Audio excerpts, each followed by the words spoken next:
Hello guys, welcome to compete minds. మీ అందరికీ తెలిసిందే ఎస్ఐ కానిస్టేబుల్కి సంబంధించి మన ప్రీవియస్ ఇయర్ క్వశ్చన్స్ అనేది డిస్కస్ చేస్తాం కదా. వాటికి సంబంధించిన జాగ్రఫీ క్వశ్చన్స్ కంటిన్యూషన్ అనేది ఒకసారి చూద్దామండి. ఓకే, ఈరోజు క్వశ్చన్ ఫస్ట్ క్వశ్చన్ చూద్దామండి. Examining the following statements about Telangana and India on the basis of data provided by the 2011 census and socio economic outlook 2018 గురించి అడుగుతున్నారు. ఇది 2018లో అడిగారండి. ఈ క్వశ్చన్ వచ్చేసి ఎప్పుడు అడిగారు ఎగ్జామినేషన్లో? 2018లో తెలంగాణ కానిస్టేబుల్ ఎగ్జామినేషన్లో అడగడం అయితే జరిగింది. అసలు చూద్దాం statements. The percentage of decimal population growth rate during the 2001 to 2011 వచ్చేసి మనకి was also more than Telangana when compared to the India అంటున్నారు. అంటే డెసిమల్ పాపులేషన్ గురించి అడుగుతున్నారు. అంటే అంటే ఇన్ జనరల్గా సెన్సస్ ఎప్పుడు కండక్ట్ చేస్తారు నాన్న? ఎవ్రీ 10 yearsకి ఒకసారి కదా మనకి పాపులేషన్ సెన్సస్ కండక్ట్ చేసేది. అయితే ఇక్కడ 2001 అలాగనే 2011కి సంబంధించి డెసిమల్ పాపులేషన్ అనేది చెప్పుకోవాలి అంటే తెలంగాణకి సంబంధించి 13.58. ఇదేంటి తెలంగాణకి సంబంధించిన డెసిమల్ పాపులేషన్ అని చెప్పుకోవచ్చు. ఇక్కడ ఏమంటున్నాడు? ఇండియాకి సంబంధించి చెప్పుకోవాలంటే 17.7% డెసిమల్ పాపులేషన్ అనేది ఇంక్రీజ్ అవ్వడం అయితే సరే. ఈ స్టేట్మెంట్లో మీరు ఏంటి? డెసిమల్ పాపులేషన్ గ్రోత్ రేట్ అంట డ్యూరింగ్ 2001 2011కి సంబంధించి మోర్ ఇన్ తెలంగాణ అంటున్నారు. మరి తెలంగాణలో మోర్ ఉందా? ఎక్కువగా ఉందా? ఇక్కడ ఏంటి 13 మాత్రం తెలంగాణకు ఉంటే 17 ఎక్కువగా ఉంది. అంటే ఫస్ట్ స్టేట్మెంట్ వచ్చేసి రాంగ్ అని చెప్పుకోవచ్చు. అంటే ఏ ఎక్కడైతే ఉంటుందో మీరు రాంగ్ చేసేసేయండి. ఓకేనా? ఏ ఎక్కడైతే ఉంటుందో రాంగ్ చేసేసే. నెక్స్ట్ చూద్దాం. The sex ratio of population 2011 was more in Telangana than India అంటున్నారు. అయితే మనకి ఇండియాకి సంబంధించిన 2011 సెన్సస్ ప్రకారం సెక్స్ రేషియో ఎంత ఉంది నాన్న? 943 వచ్చేసి ఉండడం అయితే సరే. ఇది ఎవరికి సంబంధించింది? ఇండియాకి సంబంధించింది. ఓకే, మరి తెలంగాణది యొక్క సెక్స్ రేషియో చూద్దామండి. ఓకే, తెలంగాణ యొక్క సెక్స్ రేషియో ఎంత ఉంది? 954 వచ్చేసి ఉండడం అయితే జరిగింది. ఇక్కడ ఏమన్నాడు? Sex ratio 2011 more in Telangana అంటే తెలంగాణలో ఎక్కువ ఉందంట కంపేర్ టు ది ఇండియాకి కంపేర్ చేస్తే. ఎస్, బి కరెక్టే. ఎస్, బి అనేది ఉండాలి. ఎస్, ఇక్కడ బి ఉంది, కరెక్టే. ఇంకా చూద్దామండి next. Okay, next the literacy rate of population 2011 in India was more when compared to the Telangana. తెలంగాణతో కంపేర్ చేస్తే ఇండియాకి ఎక్కువ ఉంది అంటున్నాడు. చూడండి, literacy rate of population 2011 in India వచ్చేసి ఎంత ఉంది? 74% ఉంది ఇండియాకి సంబంధించి ఓవరాల్గా చెప్పుకోవాలి. వేరాస్ తెలంగాణకి సంబంధించిన లిటరసీ రేట్ ఎంత ఉంది? 66%. అప్రాక్సిమేట్గా 66% వచ్చేసి ఉండడం అయితే జరిగింది. అంటే థర్డ్ స్టేట్మెంట్ కూడా కరెక్టే. ఇక్కడ మీకు ఇంకా వచ్చేసిన ఆన్సర్ ఓకేనా? బీసీనే. మనకి ఇక్కడ థర్డ్ ఆప్షన్ ఏం లేదు, డైరెక్ట్గా మీరు ఆన్సర్ చేయొచ్చు దీనికి క్వశ్చన్కి. అంటే ఈ 3 స్టేట్మెంట్స్ బేస్ చేసుకొని. లేదు, ఫస్ట్ స్టేట్మెంట్ రాంగ్ అని తెలిసింది కదా, డైరెక్ట్గా డి వెరిఫై చేయండి. ఇక్కడ సి ఉంది అంటే మనకి ఇక్కడ బి కరెక్ట్ అయి ఉంది. అంటే ఇంకా వేరే ఆల్టర్నేటివ్ ఏం లేదు. అంటే ఈ స్టేట్మెంట్ తెలిసినా మీరు డైరెక్ట్గా ఆన్సర్ చేయొచ్చు. కాకపోతే 1కి 2 సార్లు స్టేట్మెంట్స్ అనేవి కూడా ఒకసారి క్లారిటీగా చూసుకుంటే బెస్ట్ అని చెప్పుకోవచ్చు. The density of population in India was less than of Telangana అంటున్నారు. పాపులేషన్ డెన్సిటీ వైజ్ చెప్పుకోవాలంటే 312 అప్రాక్సిమేట్గా తెలంగాణకి సంబంధించి ఉంటే ఇండియాకి సంబంధించి 382 ఉందండి. ఎస్, 382 వచ్చేసి ఇండియాకి సంబంధించి ఉండడం అయితే జరిగింది. ఓకేనా? అంటే ఇండియాకే హైయెస్ట్గా ఉంది. ఇక్కడ ఏమంటున్నారు? లెస్ దాన్ ఆఫ్ తెలంగాణ అంటున్నారు. తెలంగాణకి తక్కువ ఉంది, ఇండియాకి ఎక్కువగా ఉంది. కాబట్టి 4th స్టేట్మెంట్ అనేది కూడా రాంగ్ స్టేట్మెంట్ అని చెప్పుకోవచ్చు. ఒకసారి ఇమాజిన్ చేయండి నాన్న, తెలంగాణ ప్రిలిమ్స్ ఎగ్జామినేషన్లో ఇంత స్టేట్మెంట్స్ క్వశ్చన్ అనేది అడగడం అయితే సరే. అంటే ఎగ్జామినర్ అనే అతను ఎంత డీటెయిల్డ్గా అడుగుతున్నారు అనేది ఒకసారి మీకు క్లారిటీ ఉండాలి. అందుకోసమే డీటెయిల్డ్గా ప్రిపేర్ అవ్వండి ఏది ప్రిపేర్ అయినా. ఓకేనా? కానిస్టేబుల్కి సంబంధించిన క్వశ్చన్స్ అనేది ఇన్డెప్త్గా వస్తున్నాయి కంపేర్ టు ది ఎస్ఐకి సంబంధించి చెప్పుకోవాలి అంటే. ఓకే, ఒకసారి తెలుగు మీడియం వాళ్ళు కూడా చూడండి నాన్న. ఎస్, తెలంగాణ 2011 జనాభా లెక్కలు మరియు 2018 సామాజిక ఆర్థిక దృక్పథం అందించిన సమాచారం ఆధారంగా తెలంగాణ మరియు ఆంధ్రప్రదేశ్కి సంబంధించి అడుగుతున్నారు. దశాబ్దాలకి సంబంధించిన జనాభా వృద్ధి రేటు చెప్పుకోవాలి అంటే ఇండియాకి ఎక్కువగా ఉంది, తెలంగాణకు వచ్చేసి తక్కువగా ఉండడం అయితే జరిగింది. తెలంగాణకి సంబంధించి 13.58 ఉంది అని చెప్పేసి డిస్కస్ చేసాము. ఓకే, ఇది తెలంగాణకి సంబంధించింది. ఇండియాకి సంబంధించి 17.7% అని చెప్పేసి డిస్కస్ చేసాం కదండి ఇప్పుడే. ఎస్, ఫస్ట్ స్టేట్మెంట్ అనేది రాంగ్, అంటే ఏ ఎక్కడైతే ఉంటుందో అది రాంగ్ చేసేసుకోండి. నెక్స్ట్ చూడండి, జనాభాకి సంబంధించిన లింగ నిష్పత్తి చెప్పుకోవాలి అంటే ఇండియాకి సంబంధించి ఎస్ 943 ఉందని చెప్పేసి డిస్కస్ చేసాం నాన్న. అయితే తెలంగాణకి సంబంధించి ఎస్ 954 ఉండడం అయితే జరిగింది. అంటే బి కరెక్టే, అంటే బి ఉండాలి. ఇక్కడ కూడా బి లేదు. ఓకేనా, డైరెక్ట్గా మీరు ఆన్సర్ ఇక్కడే మీరు డిసైడ్ అవ్వచ్చండి. ఇది ఒకసారి క్లారిటీగా చూసుకోండి. మరి సెన్సస్ అనే టాపిక్ వచ్చింది కాబట్టి కొన్ని స్టాటిక్ పాయింట్స్ కూడా డిస్కస్ చేద్దామండి. సెన్సస్ అనే వాటిని ఎవ్రీ 10 years, ప్రతి 10 సంవత్సరాలకు ఒకసారి కండక్ట్ చేయడం అయితే జరుగుతుంది. అయితే ఈ సెన్సస్ కి సంబంధించి ఫస్ట్ టైం అన్అఫీషియల్ అని అడిగితే ఎస్ అన్అఫీషియల్ గా ఎప్పుడు కండక్ట్ చేశారండి? ఎస్, ఇయర్ అని అడిగితే 1872లో కండక్ట్ చేయడం అయితే జరిగింది. ఎవరి టైంలో? లార్డ్ మేయో గారి టైంలో కండక్ట్ చేశారండి. అలాగనే అఫీషియల్ సెన్సస్ అని అడిగితే ఎస్ భారతదేశానికి సంబంధించిన అఫీషియల్ సెన్సస్ అని అడిగితే 1881లో కండక్ట్ చేయడం అయితే జరిగింది. మరి ఈ 2011 సెన్సస్ ఉంది కదా, ఎన్నో సెన్సస్ అని అడిగితే 15th ఓవరాల్ అని చెప్తాం. ఎస్, ఓవరాల్ వచ్చేసి 15th వన్ అని చెప్పేసి పిలవడం అయితే జరుగుతుంది. ఆఫ్టర్ ఇండిపెండెన్స్, భారతదేశానికి స్వతంత్రం వచ్చిన తర్వాత అని అడిగితే 7th సెన్సస్ అని చెప్పేసి పిలుస్తాం. మరి 2011లో కండక్ట్ చేయాలి. ఎస్, 2011లో కండక్ట్ చేశారు, సారీ. అయితే నెక్స్ట్ ఇప్పుడు 10 years కదా, ప్లస్ 10 years అనేది యాడ్ చేయాలి కదా. అప్పుడు ఎప్పుడు వస్తుంది? 2021. మరి 2021లో సెన్సస్ కండక్ట్ చేశారా? లేదు. కోవిడ్ పాండమిక్ వల్ల సెన్సస్ అనేది కండక్ట్ చేయలేదు. మరి ఎప్పుడు కండక్ట్ చేస్తున్నారు నాన్న ఈ సెన్సస్ అనేది చెప్పుకోవాలి అంటే దీనికి సంబంధించి సెన్సస్ కి సంబంధించి 2027లో కండక్ట్ చేయడం అయితే జరుగుతుంది. 2027లో ఈసారి సెన్సస్ అనేది కండక్ట్ చేస్తున్నారు. ఎన్ని ఫేజెస్ లో? 2 phases. ఫస్ట్ ఫేజ్ ఎప్పటి నుంచి స్టార్ట్ అయింది? 1st of April 2026 దగ్గర నుంచి స్టార్ట్ అయ్యి 30th of September వరకు వచ్చేసి ఓకే 2026 వరకు ఫస్ట్ ఫేజ్ కండక్ట్ చేయడం అయితే జరుగుతుంది. ఈసారి సెన్సస్ కి సంబంధించిన మాస్కట్స్ అడిగితే ప్రగతి వికాస్ అని చెప్పేసి తీసుకుని రావడం అయితే జరిగింది. 2027 కి సంబంధించిన సెన్సస్ బ్రాండ్ అంబాసిడర్ అని అడిగితే మాత్రం వచ్చేసి సుదర్శన్ పట్నాయక్ అని చెప్పేసి అతన్ని నియమించడం అయితే జరిగింది. ఈసారి సెన్సస్ 2027 కి సంబంధించిన ఫస్ట్ టైం డిజిటల్ ఫార్మాట్ లో సెన్సస్ అనే వాటిని రికార్డ్ చేస్తున్నారు. సెల్ఫ్ ఎనమరేషన్ అంటే మీ యొక్క జనాభా లెక్కలు, మీ యొక్క డీటెయిల్స్ మీరే అఫీషియల్ గా ఆన్లైన్ సైట్ లో కూడా పొందపరిచేలాగా తీసుకొని రావడం అయితే జరిగింది. ఈసారి మనకి మేజర్ గా చెప్పుకోవాలి అంటే కాస్ట్ సెన్సస్ 1931 తర్వాత స్టాప్ చేయడం అయితే జరిగింది. ఈసారి కాస్ట్ సెన్సస్ అనే వాటిని కూడా కండక్ట్ చేస్తున్నారు. ఈ పాయింట్స్ ఒకసారి క్లారిటీగా చూసుకోండి. ఇవన్నీ కూడా చాలా ఇంపార్టెంట్ అని చెప్పుకోవచ్చు. మళ్ళీ డీటెయిల్ రిపోర్ట్ వచ్చినాక ఇవన్నీ ఒకసారి డిస్కస్ చేద్దాం. మనం నెక్స్ట్ వచ్చేసి milpa is type of cultivation in Meso American is known as అంటున్నారు. ఎస్, మెసో అమెరికాలోని మిల్ఫా అనే సాగుని డాష్ పిలిచే పేరేమిటి అంటున్నారు. ఇది వచ్చేసి మనకి షిఫ్టింగ్ కల్టివేషన్, నొమాడిక్ సంబంధించిన hedging or plantation agriculture, subsistence agriculture అంటున్నారు. ఇదే మనకు వచ్చేసి షిఫ్టింగ్ అగ్రికల్చర్ అని చెప్పేసి పిలవడం అయితే జరుగుతుంది. షిఫ్టింగ్ అగ్రికల్చర్ అనేది మనకి చాలా టైప్స్ ఆఫ్, మనకు ఒక్కొక్క ప్రాంతంలో ఇండియా కూడా ఒక్కొక్క పేరుతో పిలుస్తూ ఉంటారు కదా. పోడు వ్యవసాయం అని చెప్పేసి మనందరికి ఇన్ జనరల్ గా ఆంధ్రప్రదేశ్ కి సంబంధించిన వాళ్ళకి బాగా తెలుస్తుందండి. గిరిజన ప్రాంతాల్లో చేసేదంతా కూడా పోడు వ్యవసాయం అని చెప్పేసి పిలుస్తూ ఉంటారు. ఎస్, ఆ పాయింట్ ఒకసారి క్లారిటీగా చూసుకోండి. అలాగని కుమారి అని చెప్పేసి ఒకటి ఉంది నాన్న, మళ్ళీ వేరేదనుకో మాకన్నా. ఎస్, కుమారి ఓకే, ఇది కూడా one of the shifting agriculture అని చెప్పుకోవచ్చు అండి. ఎస్, ఇది కూడా మనకి one of the shifting agriculture. ఎక్కడ ఎక్స్పెషల్ గా వెస్టర్న్ ఘాట్స్, పశ్చిమ కనుమల్లో వచ్చేసి ప్రాక్టీస్ చేయడం అయితే జరుగుతుంది.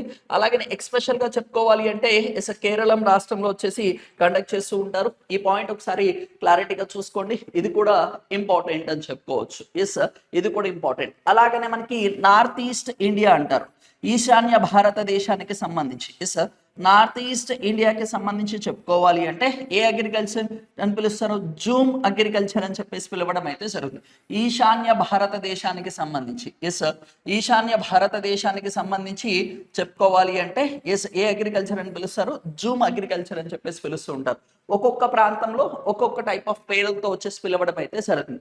ఇక్కడ వచ్చేసి మెసో అమెరికాకి సంబంధించి షిఫ్టింగ్ అగ్రికల్చర్ అని చెప్పేసి పిలుస్తూ ఉంటారు. ప్లాంటేషన్ క్రాప్స్ ఎగ్జాంపుల్ చెప్పుకోవాలంటే టీ క్రాప్ అనే దాన్ని వచ్చేసి మనకి ప్లాంటేషన్ క్రాప్ అని చెప్పేసి పిలవడం అయితే జరుగుతుంది. ఎస్, ఆ పాయింట్ని కూడా ఒకసారి క్లారిటీగా చూసుకోండి, ఇంపార్టెంట్ అని చెప్పుకోవచ్చు.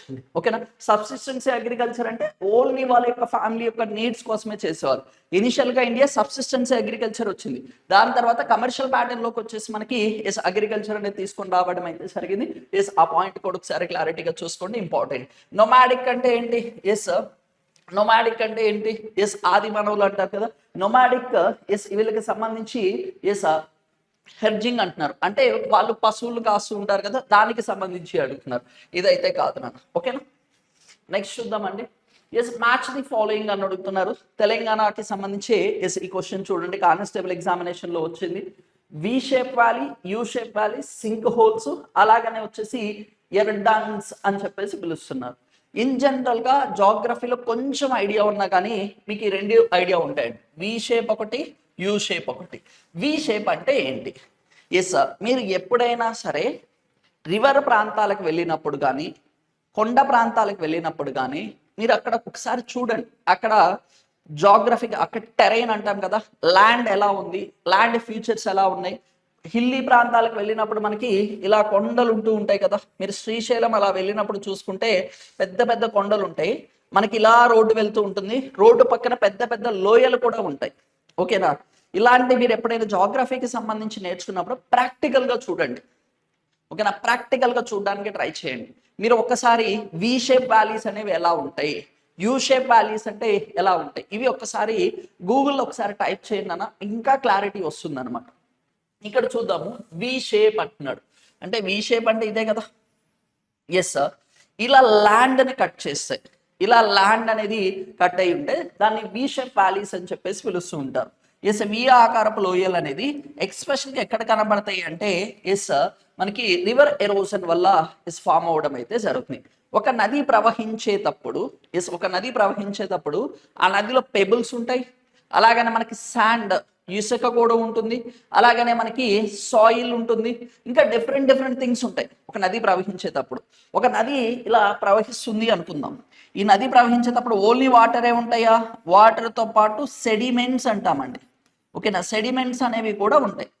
ఇలా వాటర్ ఫ్లో అయ్యేటప్పుడు వాటి యొక్క స్పీడ్ వల్ల అవ్వచ్చు, అక్కడ కంటిన్యూషన్గా ఫ్లో అవ్వడం వల్ల సాయిల్కి సంబంధించి అక్కడ కూడా ఉండేది ఏంటి? సాయిలే కదా, నేలే కదా. ఆ నేల అంతా కూడా ఎరోజన్ అంటే కోతకి గురి అవ్వడం అయితే జరుగుతుంది. ఎరోజన్ అంటే ఏంటన్నా? కోతకి గురి అవ్వడం అయితే జరుగుతుంది. ఎస్, ఏంటి?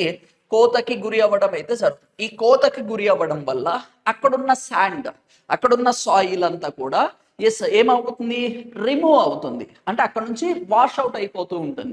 ఇంకా మీరు బెస్ట్గా చెప్పాలి అంటే వరదలు వచ్చినప్పుడు చూడండి, వరదలు వచ్చినప్పుడు వాటర్ కదా వచ్చేది, వాటర్తో పాటు వరదలన్నీ కంప్లీట్ అయిపోయిన తర్వాత మీరు చూసుకుంటే చాలా వరకు కూడా మట్టి ఉంటుంది కింద.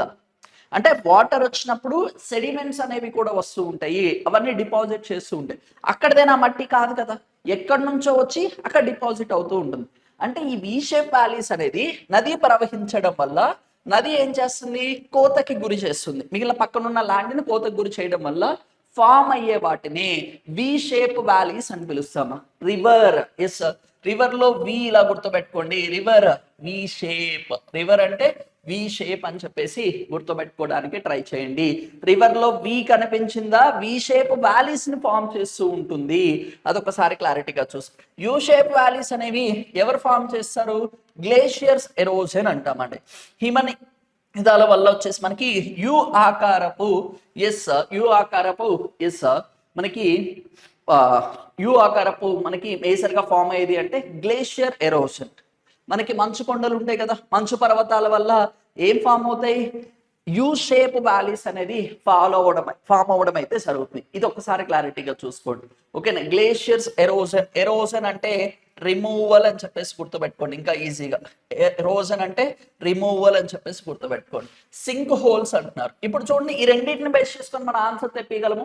ఏ వచ్చేసి ఎంత ఉండాలి? 4 ఉండాలి. ఇక్కడ లేదు, క్యాన్సిల్. ఇక్కడ లేదు, క్యాన్సిల్. ఏ ఇక్కడ 4 కనిపించింది, ఓకే. ఏ ఇక్కడ 4 కనిపించింది, ఇక్కడ కూడా లేదు, కాబట్టి మనకు ఆన్సర్ వచ్చేసింది. అయినా ఒకసారి మళ్ళీ వెరిఫై చేసుకోండి. ఎగ్జామినేషన్లో మనం ఎంత స్పీడ్గా ఆన్సర్ చేస్తున్నాం అనేదే పాయింట్ అండి. ఎంత క్విక్గా ఆన్సర్ చేస్తున్నాం అనేది ఇంపార్టెంట్. అందుకోసమే మీరు ఆప్షన్స్ 1, 2 తెలిసిన వెంటనే వెరిఫై చేయండి, అంటే మీకు టైం సేవ్ అవుతుంది. అందుకోసం మ్యాక్సిమం టెస్ట్ సిరీస్ రాయమని చెప్తామండి. ఎందుకు చెప్తున్నాము అంటే ఇక్కడ మీకు ఎలిమినేషన్ టెక్నిక్స్ కానీ ఇలాంటి టెక్నిక్స్ నీకు ఆన్సర్ తెలుసు, కంప్లీట్గా తెలిసినా నార్మల్గా ఇలా కొన్ని 1, 2 పాయింట్లు తెలిసినా ఫైనల్గా అల్టిమేట్గా కరెక్ట్ ఆన్సర్ చేయడమే ఇంపార్టెంట్. అక్కడ నేను ఎవరిని కూడా ఇదే ఎందుకు అని చెప్పేసి ఎవరు అడిగారు కాబట్టి అందుకోసమే టైం సేవ్ చేయడానికి ట్రై చేయండి. ఇక్కడ టైం సేవ్ అయితే అర్థమాటిక్ రీజనింగ్ సంబంధించి యూజ్ చేసుకోండి. ఇంకా క్వశ్చన్స్ ఏదైనా మీకు డౌట్ ఉన్న వాటి మీద ఇంకొంచెం సేపు ఆలోచించడానికి టైం ఎక్కువగా ఉంటుంది నాన్న. ఓకేనా? ఎస్, షింక్ హోల్స్ అనేవి మేజర్గా చెప్పుకోవాలి అంటే ఇక్కడ ఎస్ సున్నపు రాతికి సంబంధించి అక్కడ ఫామ్ అవడం అయితే జరుగుతుంది. ఎస్, ఆ పాయింట్స్ ఒకసారి చూసుకోండి. ఎర్త్ డన్స్ అనేవి చెప్పుకోవాలి అంటే మేజర్గా విండ్ ఎరోజన్ వల్ల వచ్చేసి ఫామ్ అవడం అయితే జరుగుతుంది. విండ్ ఎరోజన్ పవనకి సంబంధించి ఎస్, అంటే విండ్ ట్రావెల్ అయినప్పుడు కూడా ఇప్పుడు గాలి వస్తుంది. గాలి వచ్చినప్పుడు మీకు ఓన్లీ గాలే వస్తుందా? మరి ఇంట్లో ఫ్యాన్ వేసుకుంటే ఓన్లీ గాలే వస్తుంది. నువ్వు బయటికి వెళ్ళినప్పుడు ఎందుకు నీ కళ్ళలో దుమ్మి పడుతుంది అంటే ఎస్, ఈ విండ్ అనేది ఎస్ గ్లో వచ్చేటప్పుడు మనకి ఆ విండ్ అనేది మనకి మేజర్గా ఒక ఏరియా నుంచి ఇంకొక ఏరియాకి పాస్ అనేటప్పుడు అక్కడ ఉన్న లైట్ మెటీరియల్స్ అన్ని కూడా తీసుకొస్తుంది. అది తీసుకొచ్చి రాక్స్ని హిట్ చేయడం కానీ, లేదు అంటే ఎస్ మేజర్గా చెప్పుకోవాలంటే చిన్న చిన్న రాక్స్ని హిట్ చేయడం కానీ, హిల్స్ని హిట్ చేయడం వల్ల కానీ అవి కూడా కోతకి గురి అవ్వడం అయితే జరుగుతుంది. బెస్ట్ ఎగ్జాంపుల్ ఆరావలీస్ అనేది ఇండియాస్ ఓల్డ్ ఫోల్డ్ మౌంటైన్స్ అంట. ఇప్పుడు చూసుకుంటే వాటి యొక్క హైట్ అనేది తగ్గిపోయింది because of erosion. Window erosion అవ్వచ్చు, లేదు అంటే మనకి డిఫరెంట్ టైప్ ఆఫ్ ఎరోషన్ వల్ల కోత వల్ల ఆరావళి మౌంటైన్స్ యొక్క లెంత్ హైట్ అనేది డిక్రీస్ అవ్వడం అయితే జరిగింది. ఓకే, ఆ పాయింట్స్ ఒకసారి క్లారిటీగా చూడండి. నెక్స్ట్ చెప్పుకోవాలి అంటే ఇది కూడా చాలా ఇంపార్టెంట్ నాన్న. ఎస్, 2018లో చూసుకుంటే ఎంత డీటెయిల్గా అడుగుతున్నారో ఒకసారి క్వశ్చన్స్ చూడండి, ఎంత డెప్త్గా వచ్చాయి అనేది ఒకసారి మీరు క్లారిటీగా చూడండి. ఇక్కడ ఇంటర్ ట్రాపికల్ ఎస్ కవరేజ్ జోన్స్ అంటున్నారు. మనకి వీటిని ఐటీసీస్ అని చెప్పేసి పిలవడం అయితే జరుగుతుంది. Polar front, horse latitudes, doldrums అంటున్నారు. ఏమని పిలుస్తున్నారు? డోల్ డ్రమ్స్ అని చెప్పేసి పిలవడం అయితే జరుగుతుంది. వీటికి సంబంధించి డిస్కస్ చేయడానికి మీకు ఈ మ్యాప్ అనేది ఎప్పుడూ ఐడియా ఉండాలి నాన్న. ఎస్ సార్, ఈ మ్యాప్ అనేది మీకు ఎప్పటికీ ఐడియా ఉండాలి. ఖచ్చితంగా ఈ మ్యాప్ని చూసుకోండి, ఇంపార్టెంట్. ఈ ప్రాంతం చూసుకుంటే ఎస్, ఇక్కడ నేను రెడ్ తీసుకుంటున్నాను. ఇది వచ్చేసి మనకి ఈక్వేటరే కదా. ఎస్, ఇదేంటి? ఈక్వేటరే కదా. ఈక్వేటర్ అంటే భూమధ్య రేఖ కదా. ఈ భూమధ్య రేఖ దగ్గర నుంచి ఎస్ ఇది south east trade winds, north east okay trade winds అని చెప్పేసి పిలుస్తూ ఉంటాం. ఈ ప్రాంతంలో ఎస్ ఎక్స్పెషల్గా ఈ ప్రాంతాలలో అంటే నియర్ టు ది ఈక్వేటర్ దగ్గర మనకి ఎక్కువగా ఏముంటాయి? ఎస్, లో ఈక్విటోరియల్ బెల్ట్స్ దగ్గర చెప్పుకోవాలి అంటే ITCZs, intertropical coverage zones అని చెప్పేసి పిలవడం అయితే జరుగుతుంది. ఇది ఒక్కసారి క్లారిటీగా చూసుకోండి, చాలా చాలా ఇంపార్టెంట్. దీనికన్నా పైన ఉంది చూసారా, దీన్ని సబ్ ట్రాపికల్ హై జోన్స్ అని చెప్పేసి పిలవడం అయితే జరుగుతుంది. ఎస్, ఇవి కూడా ఒకసారి క్లారిటీగా చూసుకోవడానికి ట్రై చేయండి, ఇది కూడా ఇంపార్టెంట్ అని చెప్పుకోవచ్చు. అయితే ఇక్కడ చూసుకుంటే మనకి ఇవి పోలార్ రీజన్స్ అంటాం. ఇది నార్త్ పోల్ అని చెప్పేసి పిలుస్తాం, ఇది సౌత్ పోల్ వచ్చేసి పిలవడం అయితే జరుగుతుంది. ఓకే, ఇక్కడ సంబంధించి చెప్పుకోవాలంటే వెస్టార్లీస్. ఓకే, ఇక్కడ కూడా మనకి వెస్టార్లీస్ అంటే ట్రాపికల్ జోన్స్ కి ఎబోగా చెప్పుకోవాలంటే, చెప్పుకోవాలి అంటే అక్కడ వచ్చేసి మనకి వెస్టార్లీస్ అనేవి ఫామ్ అవుతూ ఉంటాయి. అయితే మనకి పోలార్ రీజన్ లో ఈస్టర్లీస్ అనేవి ఫామ్ అవ్వడం అయితే జరుగుతుంది. అంటే ఇక్కడ పోలార్ రీజన్స్ అంటే ఈస్టర్లీస్ అని చెప్పేసి ఒకసారి క్లారిటీగా చూసుకోండి, ఇంపార్టెంట్ అని చెప్పుకోవచ్చు. వీటికి సంబంధించి ఒకసారి చూద్దామండి. ఇంటర్ ట్రాపికల్ కవరేజ్ కి సంబంధించి చెప్పుకోవాలి అంటే దిస్ కవరేజ్ ఆఫ్ మనకి మేజర్ గా చెప్పుకోవాలి అంటే నార్త్ అండ్ సౌత్ కి సంబంధించిన ట్రేడ్ విన్స్ కి సంబంధించి ఉండడం అయితే జరుగుతుంది. ఎస్, ఆ పాయింట్ చూసుకోండి, ఇంపార్టెంట్. అలాగనే మనకు వచ్చేసి పోలార్ ఫ్రంట్ లో coverage of వెస్టార్లీస్ and polar easterlies అనేవి ఎస్ కవరేజ్ అనేది ఉండడం అయితే జరుగుతుంది. ఓకే, నెక్స్ట్ ఆర్ష్ లాటిట్యూడ్స్ అంటాం, అంటే ఎక్కువ ఇంపాక్ట్ క్రియేట్ చేసేవాడిని. ఇవి మేజర్గా చెప్పుకోవాలంటే డ్యామేజ్ అనేది ఎక్కువగా, అంటే ఈ ప్రాంతాల్లో ఎక్కువగా డిస్టర్బెన్స్ అవ్వడానికి ఛాన్స్ అనేది ఎక్కువగా ఉంటుంది. వీటికి సంబంధించి సబ్ ట్రాపికల్ రీజన్లో వచ్చేసి ఎక్కువగా ఉండడం అయితే జరుగుతుంది. డోల్ డ్రమ్స్ కూడా మనకి చెప్పుకోవాలంటే ఈక్విటోరియల్ రీజన్స్లో వచ్చేసి ఫామ్ అవుతూ ఉంటాయి. అందుకోసం మీకు అవి చూపించిన దాన్ని ఒకసారి మ్యాప్ని క్లారిటీగా చూసుకోండి, ఇంపార్టెంట్. ఇక్కడ ఏ వచ్చేసి ఏముండాలి? 4 ఉండాలి. ఇక్కడ ఉందా? లేదు. ఎస్, ఇక్కడ ఉందా? లేదు. ఎస్, ఇక్కడ ఉందా? లేదండి. ఓకే, డైరెక్ట్గానే ఆన్సర్ చేయొచ్చు. ఎంత లెంతీగా ఇచ్చినా మీరు ఇన్ జనరల్గా డోల్ డ్రమ్స్ ఏమేమంటారు, అలాగనే పోలార్ ఫ్రంట్ కానీ ఎస్ ఐటీ సీజెట్స్ అనేవి వింటూ ఉంటారు. ఇవి మీరు విన్నా కానీ ఇందులో ఒక్క ఆప్షన్ తెలిసినా కానీ మీరు ఎలిమినేట్ చేసుకోవడానికి ట్రై చేయండి. ఓకేనా, ఎలిమినేషన్ చేసుకోవడానికి ట్రై చేయండి, ఈజీగా ఆన్సర్స్ అనేది రావడం అయితే జరుగుతుంది. ఓకే, నెక్స్ట్ క్వశ్చన్ చూద్దామండి. World's deepest oceanic trench is అంటున్నారు. ప్రపంచంలోనే ఎస్ అత్యంత డీపెస్ట్ అంటే లోపలికి లోహిలాగా ఉండే ఎస్ మహాసముద్రం ఎస్ కందకం ఏది అంటున్నారు. ఇది కూడా చాలా డైరెక్ట్ క్వశ్చన్ అని చెప్పుకోవచ్చు అండి. ఈ క్వశ్చన్ అనేది ఇట్స్ అ డైరెక్ట్ క్వశ్చన్ అని చెప్పుకోవచ్చు. ఇది వచ్చేసి మనకి చెప్పుకోవాలి అంటే ఎస్ మారియానా ట్రెంచ్ అని చెప్పేసి పిలవడం అయితే జరుగుతుంది. మారియానా ట్రెంచ్ ఎక్కడ ఉంది, ఇది పసిఫిక్ ఓషన్ లో వచ్చేసి ఉండడం అయితే సరే, పసిఫిక్ మహాసముద్రంలో వచ్చేసి మారియా ట్రెంచ్ అనేది ఉండడం అయితే జరిగింది. ఎస్, ఈ పాయింట్ ఒకసారి క్లారిటీగా చూసుకోండి, ఇది కూడా ఇంపార్టెంట్ అని చెప్పుకోవచ్చు. అప్రాక్సిమేట్ గా చెప్పుకోవాలి అంటే 10,984 మీటర్స్ ఓకే డీప్ లో ఉండడం అయితే జరిగింది. మనకి మౌంట్ ఎవరెస్ట్ అనేది చెప్పుకోవాలి అంటే ఎస్ మౌంట్ ఎవరెస్ట్ అనేది చెప్పుకోవాలి అంటే ఎంత హైట్ లో ఉంది నాన్న, 8,848.86 మీటర్స్ లో ఉంది కదా. ఎస్, ఇంత మౌంట్ ఎవరెస్ట్. మౌంట్ ఎవరెస్ట్ కన్నా ఇంకా లోపలికి అంటే ఓషన్ లో డీప్ అని చెప్పుకోవాలి అంటే ఎస్ మారియానా ట్రెంచ్ అని చెప్పేసి పిలవడం అయితే జరుగుతుంది. ఇక్కడ టాంగా అనేది ఒక దేశం అండి, ఇది ఐలాండ్ కంట్రీ. ఓకేనా, ఇది ఐలాండ్ కంట్రీ, ఇది అయితే కాదు. అలాగనే మనకి మేలుగా చెప్పుకోవాలి అంటే సుండా ట్రెంచ్ అని చెప్పేసి పిలుస్తూ ఉంటారు. ఇది సుండా ఒకటి, జావా ఎస్ ఇవన్నీ వింటాం కదా. ఎక్కడివి, ఇండోనేషియాకి సంబంధించి. ఎక్కడంటే ఇండోనేషియా దగ్గరలో ఉండడం అయితే జరుగుతుంది. అలాగనే వచ్చేసి మనకి చెప్పుకోవాలంటే ఎస్ పుర్టో రికా అని చెప్పేసి ఇది ఎక్కడ ఉంది, ఎస్ కరేబియన్ ఐలాండ్స్ లో వచ్చేసి ఉండడం అయితే సరే. ఇది ఎక్కడ ఉంది, కరేబియన్ ఐలాండ్స్ లో వచ్చేసి ఉండడం అయితే సరే. ఇది డైరెక్ట్ క్వశ్చన్ అని చెప్పుకోవచ్చు అండి. ఓకే, నెక్స్ట్ క్వశ్చన్ చూద్దామండి. L నీనో phenomena is associated with the Peruvian current. Reason, Peruvian current is ఈ కోల్డ్ కరెంట్ అని చెప్పేసి పిలుస్తున్నారు. ఇక్కడ కరెంట్ అంటే మళ్ళీ మీరు అన్నట్టు ఎస్ ఎలక్ట్రిసిటీ అనుకోమాకండి. ఎస్ విండ్ ని జాగ్రఫీకి సంబంధించి కరెంట్ అని చెప్పేసి పిలవడం అయితే జరుగుతుంది. ఎల్ నీనో అనే దాన్ని ఎస్ దృగ్విషయం ఎస్ దాన్ని పరిచయం చేసిన పెరూవియన్ మహాసముద్రం ఎస్ పెరూవియన్ సముద్ర ప్రవాహంతో సంబంధించింది అంటున్నారు. ఈ పెరు దేశంలో ఫిషర్ మ్యాన్స్ అనే వాళ్ళు మొట్టమొదటిసారిగా ఎల్ నీనో ఎఫెక్ట్ అనే దాన్ని కనుగొనడం అయితే జరిగింది. అందుకోసమే ఎల్ నీనో అంటే మనకి మేజర్ గా గుర్తుండాల్సింది పెరూవియన్స్ అని చెప్పేసి గుర్తుండాలి. రీజన్ ఏమంటున్నాడు ఇక్కడ, yes Peruvian is cold current అంటున్నారు. పెరూవియన్ సముద్ర ప్రవాహం ఒక శీతల ప్రవాహం అంటున్నాడు. ఇక్కడే మీరు చాలా మంది కూడా కన్ఫ్యూజ్ అవుతూ ఉంటారు. ఇన్ జనరల్ గా పెరూవియన్ వచ్చేసి పెరూవియన్ లో ఉన్న ఆ ప్రాంతంలో కోస్ట్ అంతా కూడా పెరు కోస్ట్ అనేది it's a cold current. In general గా మనకి శీతల ప్రవాహం అనేది ఉంటుంది. కాకపోతే ఇక్కడ ఏమిచ్చాడు ప్రతిపాదన, ఎల్ నీనో అనేది ఎస్ పెరూవియన్ కి సంబంధించిన సముద్ర ప్రవాహంతో సంబంధించింది అంటున్నాడు. ఇన్ జనరల్ గా కోల్డే ఉంటుంది. ఈ ఎల్ నీనో ఎఫెక్ట్ వల్ల ఇది అంతా కూడా ఎలా అవుతుంది, వామ్ గా చేంజ్ అవ్వడం అయితే జరుగుతుంది. ఎప్పుడు ఎల్ నీనో ఇంపాక్ట్ అనేది వచ్చినప్పుడు ఇది ఏమవుతుంది, వామ్ గా చేంజ్ అవ్వడం అయితే జరుగుతుంది. ఇన్ నార్మల్లీ పెరూవియన్ కోస్ట్ అంతా కూడా ఇట్స్ అ కోల్డ్ కరెంట్ అని చెప్పేసి పిలుస్తూ ఉంటాం. ఇక్కడ మనకి రెండు కూడా చాలా డిఫరెంట్ గా ఉన్నాయి స్టేట్మెంట్స్. అయితే ఇక్కడ మీరు మేజర్ గా గుర్తుపెట్టుకోవాల్సింది ఎల్ నీనో గురించే కదా వాళ్ళు డిస్కస్ చేస్తుంది.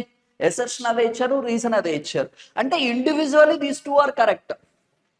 ఇండివిజువల్ గా చెప్పుకోవాలంటే దీస్ టూ ఆర్ కరెక్ట్. వీళ్ళు ఏం చేశారు, మనకి పసిఫిక్ మహాసముద్రంలోకి వెళ్ళినప్పుడు అక్కడ ఏం చేశారంటే టెంపరేచర్ అనేది అన్యూజువల్ గా డ్రై అయిపోయి వామ్ గా అవుతుంది. అంటే మేజర్ గా వామ్ కరెంట్ అనేది ఫామ్ అవుతుంది, ఉష్ణ ప్రవాహం అనేది కనిపిస్తుంది. ఇది ఎప్పుడు ఎల్ నీనో ఎఫెక్ట్ వచ్చినప్పుడు అని చెప్పేసి పెరూవియన్ ఫిషర్ మ్యాన్స్ అనే వాళ్ళు కనుగొనడం అయితే సరే. అప్పుడు సముద్రం అనేది హార్ష్ గా ఉంటుందండి, అలలు కూడా ఎక్కువగా రావడం అయితే జరుగుతుంది. షిప్స్ కూడా మనకి చెప్పుకోవాలి అంటే స్టెబిలిటీ మిస్ అవుతూ ఉంటాయి. ఫిషర్ మ్యాన్స్ కూడా స్టెబిలిటీ మిస్ అవ్వడం ఉంటాయి. అందుకోసమే ఎల్ నీనో ఎఫెక్ట్స్ వచ్చినప్పుడు చాలా వరకు కూడా జాగ్రత్తగా వార్నింగ్స్ అనేది కూడా పాస్ చేస్తూ ఉంటారు. ఇక్కడ మనకి చెప్పుకోవాలి అంటే both A and R individually true, but R is not correct explanation of A అంటున్నారు. చూద్దామండి. ఎస్ అంతే కదా, ఇండివిజువల్లీ టూ కరెక్టే. ఇక్కడ మనకి ఎల్ నీనో ఎఫెక్ట్ గురించి ఇది కోల్డ్ కరెంట్ అంటున్నాడు. It's not a cold current, it's a warm current. అయితే అప్పుడు బోత్ ఆర్ కరెక్ట్ అని చెప్పుకోవచ్చు అండి. Yes, option 1 will be the correct answer అని చెప్పుకోవచ్చు. Individual true, R is correct explanation అంటున్నాడు. కరెక్ట్ ఎక్స్ప్లెనేషన్ కాదు. ఓకేనా, ఎల్నినో వల్ల కోల్డ్ కరెంట్ కాస్త వామ్ కరెంట్ కింద ఎస్ మనకి శీతల ప్రవాహం కాస్త మనకి ఎస్ ఉష్ణ ప్రవాహం కింద వచ్చేసి మారడం అయితే జరుగుతుంది. ఆ క్లారిటీ చూడండి. ఓకే, నెక్స్ట్ చూద్దామండి. ఎస్ ఎసర్షన్ కి సంబంధించిన southern hemisphere westerlies are strong with the very high velocity of wind then northern hemisphere అంటున్నారు. Reason, okay, southern hemisphere there is a vast expanse of ocean, therefore westerlies attain the terrific speed అంటున్నాడు. ఓకేనా, ఇక్కడ మనకి reasons correct గా చూడండి. Assertion reason అనేది అయితే ఇక్కడ ఏమంటున్నాడు, సదరన్ హెమిస్ఫియర్ అంటే దక్షిణార్ధ గోళము, వెస్టర్లీస్ అనేవంట వెస్టర్లీస్ అనేవి స్ట్రాంగర్ అంటున్నాడు. ఏమంటున్నాడు, స్ట్రాంగర్ అంటున్నారు. విత్ హై వెలాసిటీ అంటే high velocity of wind then of northern hemisphere అంటే నదరన్ హెమిస్ఫియర్ లో కంపేర్ చేస్తే పవనం మేజర్ గా మనకి అక్కడ ఉన్న పవనానికి సంబంధించి ఆ విండ్ కి సంబంధించిన స్పీడ్ అనేది సదరన్ హెమిస్ఫియర్ దక్షిణార్ధ గోళంలో ఎక్కువగా ఉంటుంది అంటున్నాడు. దక్షిణార్ధ గోళంలో వచ్చేసి పవనాల యొక్క స్పీడ్ అంటే విండ్ యొక్క స్పీడ్ అనేది ఎక్కువగా ఉంటుంది compare to the northern hemisphere అంటున్నాడు. ఎందుకో చూద్దాం. ఇక్కడ చూడండి, సదరన్ హెమిస్ఫియర్ అంటే ఇదే కదా, ఇదే కదా మనకి మేజర్ గా దక్షిణార్ధ గోళం అంటే ఈక్వేటర్ కింద అంతా కూడా ఇది సదరన్ హెమిస్ఫియరే కదా. ఒకసారి నేను రఫ్ చేస్తాను చూడండి. ఎస్ ఇక్కడ చూడండి, ఇప్పుడు ఇది నదరన్ హెమిస్ఫియర్, ఇది నార్త్ పోల్, ఇది సౌత్ పోల్. ఈ ఈక్వేటర్ ఉంది కదా, ఈక్వేటర్ పైన అంతా కూడా ఇది నదరన్ హెమిస్ఫియర్ అంటాం. ఇది వచ్చేసి సదరన్ హెమిస్ఫియర్. ఇది వచ్చేసి దక్షిణార్ధ గోళం, దక్షిణార్ధ గోళం. ఇది వచ్చేసి ఉత్తరార్ధ గోళం అని చెప్పేసి పిలుస్తూ ఉంటాం. ఈ ఉత్తరార్ధ గోళంలో చూడండి, ఇదంతా ల్యాండేగా, ఇదంతా ల్యాండ్ ఉందా లేదా, ల్యాండ్ అనేది ఎక్కువగా ఉంది. దక్షిణార్ధ గోళంలో చూడండి, ఇది కొంచెము ఇది కొంచెం ల్యాండ్, ఈ కొంచెం ల్యాండ్, అక్కడక్కడ ఈ మడగాస్కర్ ఒకటి, ఇక్కడ మనకంతా కూడా మేజర్ గా చెప్పుకోవాలి అంటే ఫ్రిజిడ్ రీజన్ ఆస్ట్రేలియా, ఇవేగా ఉంది. ఇంకేమైనా ఉన్నాయా? ఇక్కడ చిన్న చిన్న ఐలాండ్లు వదిలేసేయండి. అంటే ల్యాండ్ అనేది తక్కువగా ఉంది. ల్యాండ్ ఉండడం వల్ల ఏమవుతుంది, విండ్ యొక్క స్పీడ్ అనేది ఇలా స్పీడ్గా వచ్చినప్పుడు, ఒక బిల్డింగ్ ఉందనుకోండి, ఆ బిల్డింగ్ దగ్గరికి హిట్ అయినప్పుడు ఆ విండ్ యొక్క స్పీడ్, పవన్ యొక్క వేగం అనేది తగ్గుతూ ఉంటుంది. అందుకోసం కదా నదరన్ హెమిస్ఫియర్ లో the speed of wind is less compare to the southern hemisphere. ఎందుకు సదరన్ హెమిస్ఫియర్ లో ఏముంది, దక్షిణార్ధ గోళంలో ఓషన్స్ ఉన్నాయి, మహాసముద్రాలు ఉన్నాయి. ఏమవుతుంది, స్పీడ్ అనేది ఇంకా ఇంక్రీజ్ అవుతుంది. అబ్స్ట్రగల్ వస్తే కదా, ఏదైనా అడ్డు పడితే స్పీడ్ అనేది తగ్గుతుంది. అడ్డు లేదనుకోండి, ఆ ఉన్న స్పీడ్ అనేది ఇంకా ఎక్కువ అవ్వడం అయితే జరుగుతుంది. అదే కదా మనకి ఎసర్షన్ ఇచ్చాడు. ఎసర్షన్ ఏమంటున్నాడు, దీనికి సంబంధించి చెప్పుకోవాలి అంటే southern hemisphere westerlies are stronger with very high speed, very high velocity of wind then of northern hemisphere. Yes, assertion is correct. Southern hemisphere is the vast expansion of ocean. అంటే southern hemisphere లో దక్షిణార్ధ గోళంలో విశాల సముద్రాలతో నిండి ఉండ మూలకంగా పశ్చిమ పవనాలు అంటే westerlies అనేది major గా ఉంటాయి. అందుకోసమే కదా expanse of ocean, therefore westerlies attain terrific speed అంటున్నారు. ఉన్నటువంటి స్పీడ్కి ఏమవుతుంది, ఎక్కువగా అవ్వడానికి ఛాన్స్ అనేది ఎక్కువగా ఉంది. Yes, reason is also correct. ఈ రెండింటికి రిలేషన్ ఉందా లేదా? Yes, there is a relation. Relation ఉంటే ఏమవుతుంది, both A and R individually true but not అంటున్నాడు. నాట్ కరెక్ట్ ఎక్స్ప్లెనేషన్ అంటే ఇది రాంగ్ అండి. A is true, R is false అన్నారు. ఆర్ కూడా కరెక్టేనా? ఎస్, బోత్ ఇక్కడ చెప్పుకోవాలి అంటే both A and R individually true, R is a correct explanation of A. ఈ రెండింటికి కూడా రిలేషన్ ఉంది కాబట్టి option 4 will be the correct answer. Okay, next చూద్దాం నాన్న. ఎసర్షన్ అడుగుతున్నారు. Coral bleaching refers to whitening of coral relief అంటున్నారు. Yes, whitening of coral relief అని చెప్పేసి పిలుస్తున్నారు. దీనికి సంబంధించి great barrier relief near Australia is largest coral relief formation అని చెప్పేసి పిలుస్తున్నారు. దీనికి సంబంధించి చూద్దామండి. అసలు ఈ కోరల్ రిలీఫ్ వీటికి సంబంధించి ప్రవాల బ్లీచింగ్ అనేది ప్రవాలకు సంబంధించిన మనకి విత్తకాలను పరిశుభ్రించే తెల్లగా చేసేది అంటున్నారు. అయితే దీనికి సంబంధించి చెప్పుకోవాలి అంటే ఆస్ట్రేలియా దగ్గర గ్రేట్ బ్యారియర్ రిలీఫ్ అనేది ఒక విశాల ప్రవాహాల బితిక అని చెప్పేసి పిలవడం అయితే జరుగుతుంది. అసలు ఈ కోరల్ రిలీఫ్ ఎలా ఫామ్ అవుతాయి? కోరల్ రిలీఫ్స్ సంబంధించి కన్నా ముందు కోరల్ రిలీఫ్స్ అనేది మల్టిపుల్ కలర్స్లో ఉంటాయి. ఎలా ఉంటాయి? మల్టిపుల్ కలర్స్లో ఉంటాయి. మీరు ఇంకా మేజర్గా చెప్పుకోవాలి అంటే మాల్దీవ్స్ కానీ, లక్షద్వీప్ కానీ, అండమాన్ నికోబార్ కానీ మేజర్గా ఓషన్స్ దగ్గరికి వెళ్ళినప్పుడు స్నోక్లింగ్ అని చెప్పేసి లోపలికి తీసుకెళ్ళి డిఫరెంట్గా ఫిషెస్ కానీ అక్కడున్న ఫార్మేషన్స్ అన్ని చూపిస్తూ ఉంటారు. అక్కడ మనకి కోరల్స్ అనేవి ఉండడం అయితే జరుగుతుంది, కోరల్ రిలీఫ్స్ అనేది ఉండడం అయితే జరుగుతుంది. ఈ కోరల్ రిలీఫ్స్ అనేది సముద్రంలో ఉన్న డెడ్ అండ్ డిగ్రేడ్ ఆర్గానిజమ్స్ నుంచి ఫామ్ అవుతూ ఉంటాయి అన్నమాట. వాటికి సంబంధించి చెప్పుకోవాలంటే coral bleaching is refers to whitening of corals అంటున్నారు. కోరల్ రిలీఫ్స్ అనేది వీక్ అయిపోయినప్పుడు వాటి యొక్క కలర్ అనేది వైటనింగ్ అవుతుంది. ఇన్ జనరల్గా ఇట్స్ అ మల్టీ కలర్. ఎప్పుడైతే వాటి యొక్క లైఫ్ అంటే వీక్ అవుతున్నాయి అని చెప్పేసి అర్థమవుతుందో అప్పుడు వైటనింగ్ అవుతాయి. Great barrier relief is near Australia is a greatest coral relief అని చెప్పేసి పిలుస్తున్నారు. ఈ రెండు కూడా కరెక్టే, but there is any relation? Great barrier Australia గురించి చెప్తున్నాడు, coral bleaching is refers to whitening of coral relief అంటున్నాడు. అక్కడ సైజ్ గురించి మాట్లాడా? లేదు, జస్ట్ కోరల్ రిలీఫ్ గురించి మాట్లాడు. అంటే individually both R and A and R individually true, but R is not correct explanation of A.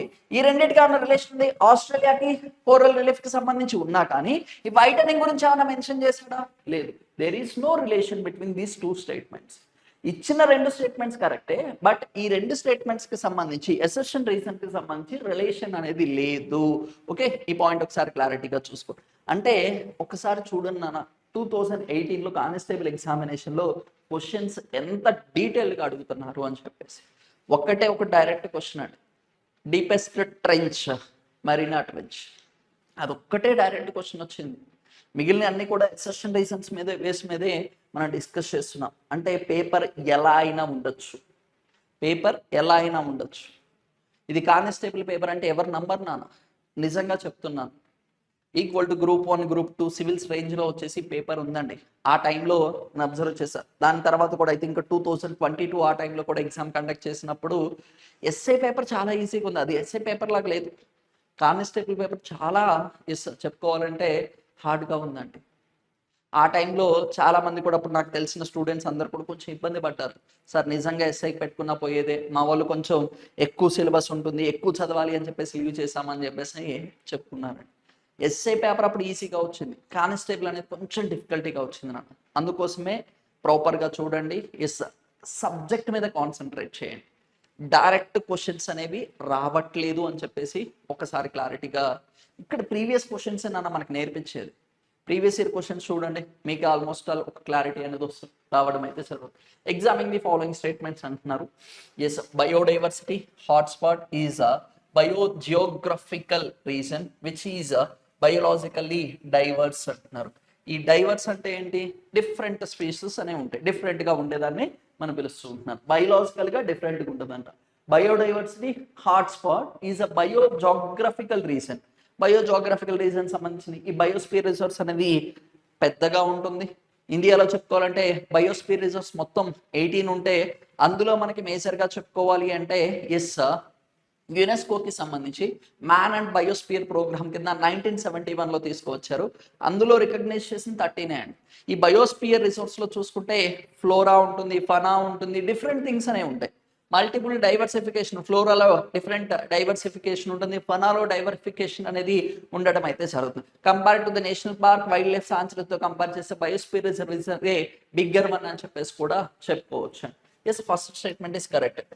They have only high concentration of epidemic species అంటున్నారు. అంటే ఇది మేజర్గా చెప్పుకోవాలంటే ఎపిడెమిక్ అనేది చెప్పుకోవాలంటే అవి స్థానిక జాతులకు అత్యధికంగా కేంద్రీకృతమై ఉంటుంది అంటున్నారు. ఎస్, ఇట్స్ కరెక్ట్ అని చెప్పుకోవచ్చు అండి. బయోస్పియర్ రిజర్వ్స్, అన్ని బయోస్పియర్ రిజర్వ్స్లో ఒకే యానిమల్స్ ఉన్నాయా? లేవు కదా. అన్ని బయోస్పియర్ రిజర్వ్స్లో ఉన్నాయా? లేవు. అదే నువ్వు మనకి నీలగిరి బయోస్పియర్ రిజర్వ్ తీసుకోండి, first biosphere reserve in India. అక్కడ ఉన్న యానిమల్స్ అన్ని కూడా మీరు ఫర్ ఎగ్జాంపుల్ మేజర్గా చెప్పుకోవాలి అంటే ఎస్కోల్ డెజర్ట్ తీసుకుందాం. రీసెంట్గా మ్యాన్ అండ్ బయోస్పియర్ ప్రోగ్రామ్ కింద 13th వన్ కింద యునెస్కో రికగ్నైజ్ చేశారు కోల్డ్ డెజర్ట్ అనేది. అక్కడ ఇక్కడ సేమ్ ఉన్నాయా? లేవు కదా. అంటే మేజర్గా ఆ ప్రాంతంలో ఏవైతే కోల్డ్ డెజర్ట్ అనేది compare to the Nilgiri biosphere రిజర్వ్తో కంపేర్ చేస్తే కోల్డ్గా ఉంటుంది, టెంపరేచర్ అనేది లెస్గా ఉంటుంది. నీలగిరిలో కొంచెం ఎక్కువగా ఉంటుంది, గ్రీనరీ ఎక్కువగా ఉంటుంది. కోల్డ్ డెజర్ట్లో కంపేర్ టు గ్రీనరీ అనేది తక్కువగా ఉంటుంది. బేస్డ్ ఆన్ దట్ ఆ సిచ్యువేషన్స్కి, ఆ క్లైమేటిక్ కండిషన్స్కి ఏవైతే యానిమల్ సర్వేలో అవ్వగలవో అవి మాత్రమే ఉండడం అయితే జరుగుతుంది. ఎస్, ఇది కూడా కరెక్టే. Western Ghats in India is biodiversity hotspot అంటున్నారు. ఎస్, వెస్టర్న్ ఘాట్స్ రికగ్నైజ్ చేశారు కదా, first biosphere reserve in India అని చెప్పేసి కూడా వెస్టర్న్ ఘాట్స్ ని నీలగిరిస్ వచ్చేసి పిలవడం అయితే జరుగుతుంది. It is part of the western Ghats అని చెప్పుకోవచ్చు. వెస్టర్న్ ఘాట్స్ లో వచ్చేసి మల్టిపుల్ బయోడైవర్సిటీ అనేది కూడా ఉండడం అయితే జరిగింది. Yes, 1, 2, 3 will be the correct answer అండి. ఎస్, ఇక్కడ ఇచ్చిన 3 స్టేట్మెంట్స్ కూడా సరైనవి. ఓకే, నెక్స్ట్ చూద్దామండి. ఎస్, అసెర్షన్ రీజన్, మళ్ళీ అసెర్షన్ రీజన్ క్వశ్చన్ వచ్చింది నాన్న. North east and north west Atlantic ocean is one of the major fishing grounds of the world అంటున్నారు. దీనికి సంబంధించి the warm water of Gulf Stream and cold Labrador current meet near the is new found land అని చెప్పేసి పిలవడం అయితే జరుగుతుంది. ఇది కూడా మనం ఇక్కడ చూసుకుంటే ఎస్, మేజర్గా ఇది కూడా చెప్పుకోవాలి అంటే ఎసెర్షన్ రీజన్కి సంబంధించి చూద్దామండి. ఒకసారి వరల్డ్ మ్యాప్ని ఇమాజిన్ చేద్దామండి. నార్త్ ఈస్ట్ అంటున్నాడు, నార్త్ వెస్ట్ అంటే జస్ట్ ఇమాజిన్ ఇది వరల్డ్ మ్యాప్ అనుకుంటే ఇటే కదా. సమ్ ఎగ్జాంపుల్, నార్త్ అంటే ఇది, ఎస్ ఇది సౌత్ కదా, ఎస్ ఇది వెస్ట్, ఇది ఈస్ట్, ఇక్కడ నార్త్ ఈస్ట్, ఇక్కడ నార్త్ వెస్ట్. ఓకే, ఇదే కదా మనకి. Yes, north east north west సంబంధించి Atlantic Ocean is one of the is major fishing ground of the world అంటున్నారు. అట్లాంటిక్ ఓషన్ కి సంబంధించి మేజర్ ఫిషింగ్ గ్రౌండ్ అంటున్నారు. ఇక్కడ ఏమంటున్నాడు, the warm water Gulf Stream అంటే కోల్డ్ కి సంబంధించిన ఎస్ Labrador's current meet near the Newfoundland అంటున్నారు. ఇక్కడ వేరు, ఇక్కడ వేరు కదా. ఎస్, ఇక్కడ వేరు, ఇటు సైడ్ వేరు కదా మేజర్ గా చెప్పుకోవాలి అంటే. ఎస్, వరల్డ్ మ్యాప్ కి సంబంధించి మన కన్వీనియన్స్ కోసం ఇలా కట్ చేసుకున్నాం కదా. వరల్డ్ మ్యాప్ అనేది అన్ని ఇన్ జనరల్ గా స్పెరికల్ మనకి చెప్పుకోవాలంటే వరల్డ్ అనేది ఎర్త్ అనేది ఎలా ఉంది, జియోయిడ్ షేప్ కి సంబంధించి కదా. నార్త్ ఈస్ట్ కి సంబంధించి, నార్త్ వెస్ట్ కి సంబంధించి కంపారిటివ్ గా చేసుకుంటున్నప్పుడు అట్లాంటిక్ ఓషన్, పసిఫిక్ ఓషన్ కి సంబంధించి దీస్ టూ ఆర్ డిఫరెంట్ కదా. డిఫరెంట్ అయినప్పుడు కరెంట్స్ అంటే మనకి విండ్ యొక్క ఫ్లో అనేది కూడా డిఫరెంట్ గా ఉంటుంది కదా. టెంపరేచర్స్ కూడా ఆల్టర్ అవుతూ ఉంటాయి కదా. ఎస్, అందుకోసం అని చెప్పుకోవచ్చు. ఎస్, ఇక్కడ both the statements assertion reason are correct అని చెప్పుకోవచ్చు. ఈ రెండింటికి రిలేషన్ ఉందా లేదా? ఎస్, గల్ఫ్ స్ట్రీమ్ అనేది కోల్డ్ లాబ్రర్ కరెంట్ అని meet near the new founded land అనేది అని ఎస్ ఏర్పాటు చేయడం అయితే జరుగుతుంది. అక్కడ మేజర్ గా ఫిషింగ్ జోన్ కింద ఉండడం అయితే జరుగుతుంది. దీనికి సంబంధించి yes both R and A is true, R is the correct explanation of A అని చెప్పుకోవచ్చు అండి. ఇక్కడ ఈ రెండింటికి సంబంధించి కూడా కరెక్టే అని చెప్పుకోవచ్చు. Next, world energy needs are rising mainly due to అంటున్నారు. ఎస్, ప్రపంచ శక్తి యొక్క ఎస్ అవసరాలు ముఖ్యంగా ఈ క్రింది వాని వల్ల పెరుగుతున్నాయి అంటున్నారు. ఇక్కడ వరల్డ్ ఎనర్జీ, ఇక్కడ ఏ ఎనర్జీ అని చెప్పేసి అడగలవాడు. అంటే ఎలక్ట్రిసిటీ ఎనర్జీకి సంబంధించిన, కోల్డ్ ఎనర్జీకి సంబంధించిన, ఇక్కడ ఏది స్పెసిఫిక్ గా మనకు మెన్షన్ చేయలేదు. ఇలాంటి క్వశ్చన్స్ అనేది నీకు ఏ బుక్ లో సొల్యూషన్స్ దొరకవున్నాను. కాకపోతే నీకు ఇక్కడ ఎలిమినేషన్ టెక్నిక్స్, కాన్సెప్ట్ బేస్డ్ మీద కామన్ సెన్స్ ఆన్సర్ చేసే క్వశ్చన్ ఇది. ఇక్కడ ఏంటి, ప్రపంచ శక్తి యొక్క ఎస్ అవసరాలు ముఖ్యంగా క్రింది వాని వల్ల పెరుగుతున్నాయి అంటున్నారు. ఇక్కడ చూడండి, డీఫారెస్టేషన్ అంటే డీఫారెస్టేషన్ ఏంటి, అడవుల్ని నరికివేయడమే కదా. అడవుల్ని నరికివేయడం వల్ల వరల్డ్ ఎనర్జీకి సంబంధించి రేజ్ అవుతుందా? ఎస్, ఇంకా రేజ్ అవుతుందా అంటే రేజ్ అవ్వదు. ఓకేనా, రేజ్ అవ్వదు. ఎందుకు? ఏది రేజ్ అవుతుంది? కార్బన్ డైఆక్సైడ్ రేజ్ అవుతుంది. అలాగనే మనకి చెప్పుకోవాలి అంటే ఆక్సిజన్ లెవెల్స్ అనేవి తగ్గుతూ ఉంటాయి. Deforestation is not relating to the world ఎనర్జీకి సంబంధించింది కాదు. ఇన్ఫ్లేషన్ అంటున్నాడు. ఇన్ఫ్లేషన్ అంటే ఏంటి? ద్రవ్యోల్బణం. వరల్డ్ ఎనర్జీకి అసలు ఇదేంటిది? ఎకానమీకి రిలేటెడ్ టర్మ్ ఇది. ఇది మేజర్ గా చెప్పుకోవాలి అంటే ఎకానమీకి సంబంధించిన టర్మ్ ఇది కూడా కాదు. ఇన్ఫ్లేషన్, ద్రవ్యోల్బణం అంటే ఏంటి? సడన్ రైజ్ ఆఫ్ ప్రైసెస్, ఉన్నట్టు ఉండి మార్కెట్ లో ధరలు అనేది పెరగడాన్ని మనకి ఇన్ఫ్లేషన్ అని చెప్పేసి పిలుస్తాం. ఇన్ జనరల్ గా మనకి కార్తీక మాసం వచ్చినప్పుడు కిలో టమాటో అప్రాక్సిమేట్ గా 100 రూపీస్, 150, 200 కూడా టచ్ అయిందండి. సేమ్ అలాగానే మేజర్ గా చెప్పుకోవాలి అంటే ఆనియన్ ప్రైజెస్ కూడా మనకి వింటర్ వచ్చే టైంకి ఉన్నట్టుండి కూరగాయల రేట్లు పెరుగుతుంటాయి కదా, దాన్ని ఇన్ఫ్లేషన్ అని చెప్పేసి పిలుస్తూ ఉంటామండి. ఓకేనా, దాన్ని ఇన్ఫ్లేషన్ అని చెప్పేసి పిలుస్తూ ఉంటాం. వరల్డ్ ఎనర్జీకి ఇన్ఫ్లేషన్కి ఏమన్నా సంబంధం ఉందా? Yes, there is no exact relation అని చెప్పుకోవచ్చు అండి. నెక్స్ట్ న్యాచురల్ కెలామిటీస్ అంటున్నాడు. ప్రకృతి వైపరీత్యాల వల్ల ఎస్ వరల్డ్ ఎనర్జీ రిక్వైర్మెంట్ ఉంటుందా? ఉండదు. ఇంక్రీజ్ ఆఫ్ పాపులేషన్, జనాభా పెరిగితే ఎస్ ఇండస్ట్రియలైజేషన్ పెరిగింది అంటే ఆటోమేటిక్ ఏంటి వరల్డ్ ఎనర్జీ అనేది కావాలి. ఇప్పుడు జనాభా పెరిగింది, వాళ్ళకి సంబంధించిన వెహికల్స్ రన్ చేస్తున్నారు, హౌసెస్ కన్స్ట్రక్ట్ చేసుకుంటున్నారు, ఆటోమేటిక్గా వరల్డ్ ఎనర్జీ అనేది కావాలి కదా. ప్రపంచ శక్తి యొక్క అవసరాలు ముఖ్యంగా క్రింది వన్ వల్ల పెరుగుతాయి అంటే ఇంక్రీజ్ ఆఫ్ పాపులేషన్, ఇండస్ట్రియలైజేషన్ వల్ల ఎక్కువగా ఎస్ పెరగడం అయితే జరుగుతుంది. ఎస్, ఇది కూడా మేక్స్ కామన్ సెన్స్ క్వశ్చన్ అని చెప్పుకోవచ్చు. ఎస్, ఇది 6 అండి, ఒకసారి బుక్ లో కూడా కరెక్ట్ చేసుకోండి. Yes, which of the following has 6 time zones అంటున్నారు. ఈ క్రింది వాణిలో దేనికి సుమారుగా 6 కాల మండలాలు కలవు అంటున్నారు. అంటే 6 టైమ్ జోన్స్ అనమాట. ఇప్పుడు ఇండియా ఉంది, ఇండియాకి సంబంధించి 82.5 degrees, yes 82.5 degrees east longitude, దీన్ని ఈస్ట్ లాంగిట్యూడ్, ఎస్ లాంగిట్యూడ్ వచ్చేసి మనకి చెప్పుకోవాలి అంటే yes IST, Indian standard time, భారత కాల ప్రమాణ రేఖ అని చెప్పేసి పిలవడం అయితే జరుగుతుంది. ఎస్, మేజర్గా చెప్పుకోవాలి అంటే లాటిట్యూడ్స్, లాంగిట్యూడ్స్, అక్షాంశాలు, రేఖాంశాలు. వీటిని అక్షాంశాలు అనేవి మేజర్గా చెప్పుకోవాలి అంటే మేజర్గా అవి దేనికి సీజన్స్ కి సంబంధించి, ఓకేనా, సీజన్స్ ఎలా ఫామ్ అవుతాయి అని చెప్పేసి అక్షాంశాలు. రేఖాంశాలు దేనికి సంబంధించినవి? ఎస్, టైం క్యాలిక్యులేట్ చేయడానికి యూజ్ చేస్తూ ఉంటాం. అయితే ఇండియాలో ఒకటే ఉంది, ఇండియా అయితే కాదు, చైనాకు కూడా ఒకటే టైం జోన్ ఉందండి, చైనాకు కూడా ఒకటే ఉంది. స్వీడన్కి సంబంధించి కూడా ఒకటే టైం జోన్, స్వీడన్, నార్వే ఒకటే, స్వీడన్, నార్వే, డెన్మార్క్, అలాగే మనకి ఫిన్లాండ్, ఎస్ ఐస్లాండ్, ఇవి నార్డిక్ కంట్రీస్ అని చెప్పేసి పిలుస్తూ ఉంటామండి. ఓకే, రీసెంట్ గా నరేంద్ర మోడీ గారు వచ్చేసి 3rd నార్డిక్ ఇండియా నార్డిక్ సంబంధించిన ఎస్ సమిట్కి వచ్చేసి పార్టిసిపేట్ చేయడం అయితే జరిగింది. ఓకేనా, సమిట్కి అటెండ్ అవుతున్నారు. ఓకే, ఇది ఒకసారి చూసుకోండి. 19th May 2026 లో వచ్చేసి పార్టిసిపేట్ చేయడం అయితే జరుగుతుంది. ఈ పాయింట్ ఒకసారి చూసుకోండి. ఓకే, ఇంకా రిమైనింగ్ ఏంటంటే కెనడా వచ్చేసి మనకి 6 టైమ్ జోన్స్ అనేది ఉండడం అయితే జరిగింది. ఇండియాకి ఒకటే ఉంది, 2 టైమ్ జోన్స్ కూడా ఫిక్స్ చేయాలి అనుకున్నారు. బట్ ఫ్లైట్స్కి సంబంధించి కానీ ట్రైన్స్కి సంబంధించి కానీ క్లాషెస్ అవుతాయి అని చెప్పేసి తీసుకొని రావలేదు. అలాగని మనకి అరుణాచల్ ప్రదేశ్ అండ్ గుజరాత్, ఈ రెండింటికి సంబంధించిన టైం వేరియేషన్ అంతా 2 hours వస్తుంది. అక్కడ అరుణాచల్ ప్రదేశ్ అలాగని గుజరాత్కి సంబంధించిన లాస్ట్ లాంగిట్యూడ్స్ తీసుకొని ఫైనల్ గా వాటి యొక్క యావరేజ్ తీసుకుంటే మనకి 82.5 డిగ్రీస్ ఈస్ట్ లాంగిట్యూడ్ అనేది రావడం అయితే జరిగింది. ఓకే, నెక్స్ట్ చూద్దామండి. Which state of India occupies first position in jowar production అంటున్నారు.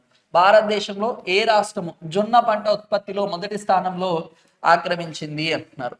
అంటే ఈ క్వశ్చన్ ఇక్కడ కరెంట్ అఫైర్స్ అని ఇవ్వడానికి మెయిన్ రీజన్ ఏంటంటే జాగ్రఫీకి సంబంధించి, ఎస్ ఏంటండి, జాగ్రఫీకి సంబంధించి కరెంట్ జాగ్రఫీ అంటామండి. ఎస్, జాగ్రఫీకి సంబంధించి కరెంట్ జాగ్రఫీ అనేది మీరు చదువుకోవాలి. అంటే కరెంట్ అఫైర్స్కి సంబంధించి కొంత జాగ్రఫీ పాయింట్స్, జాగ్రఫీకి సంబంధించి మీరు నేర్చుకోవాల్సి ఉంటుంది. ఇందులో మేజర్గా చెప్పుకోవాలి అంటే నేషనల్ పార్క్స్ అప్డేట్ వస్తే అవి చూసుకోవాలి. ఏదైనా నేషనల్ పార్క్లో ఏదైనా ఇంపార్టెంట్ ఈవెంట్స్ ఉంటే అవి చూడాలి నాకు. అలాగనే రామ్సార్ సైట్స్ అనేవి ఉంటాయండి. ఎస్, రామ్సార్ సైట్స్ కూడా యాడ్ ఆన్ అవుతూ ఉంటాయి. ఇవి ఎప్పటికి కూడా చేంజ్ అవుతూ ఉంటాయి. మీ ఎగ్జామ్ బిఫోర్ దట్ ఒకసారి క్లారిటీగా చూసుకోండి. అలాగనే మనకు వచ్చేసి ఫారెస్ట్ రిపోర్ట్ అంటామండి. ఓకేనా, ఫారెస్ట్ రిపోర్ట్స్ వస్తాయి. ఓకేనా, ఇవి అలాగనే టైగర్ సెన్సెస్ వస్తాయి. ఓకేనా, టైగర్స్ కి సంబంధించి కానీ ఎస్ ఏవైనా సెన్సెస్, యానిమల్ సెన్సెస్ డిఫరెంట్. ఓకేనా, ఈ టైగర్ కన్నా సెన్సెస్, యానిమల్ సెన్సెస్ అని పెడుతున్నాం. యానిమల్ సెన్సెస్ అనేవి ఖచ్చితంగా మీరు చూసుకోవాల్సిందే. యానిమల్ సెన్సెస్ ఓకే, ఇవి అలాగని క్రాప్స్ హైయెస్ట్ ప్రొడక్షన్, క్రాప్స్ ఎక్కువగా ఎవరు ఉత్పత్తి చేస్తున్నారు, highest producer, yes highest producer ఎవరు ఎక్కువగా ప్రొడ్యూస్ చేస్తున్నారు. ఓకే, ఇది ఒకటి ఖచ్చితంగా చూసుకోవాల్సిందే, ఇవి చూసుకోవాలి. అలాగని 2027కి సెన్సస్ వస్తున్నాయి. అయితే ఫస్ట్ ఫేజ్ కంప్లీట్ అవుతుంది కదా, దానికి సంబంధించిన ఏమైనా అప్డేట్స్ వస్తే ఇది కూడా మీరు నేర్చుకోవాల్సి ఉంటుంది నాన్న.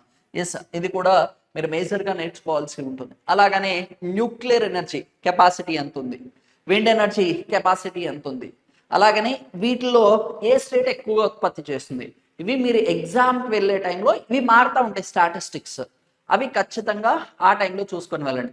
అంతకుముందు చెప్పుకోవాలంటే తెలంగాణ వచ్చేసి మనకి లార్జెస్ట్ రైట్స్ ప్రొడ్యూసింగ్, చాలా మంది ఏమనుకుంటారు వెస్ట్ బెంగాల్ అనుకుంటారు. అది మనకి రైల్వే ఎగ్జామినేషన్ డిఫరెంట్ ఎగ్జామినేషన్స్ అడిగారు. ఓకేనా.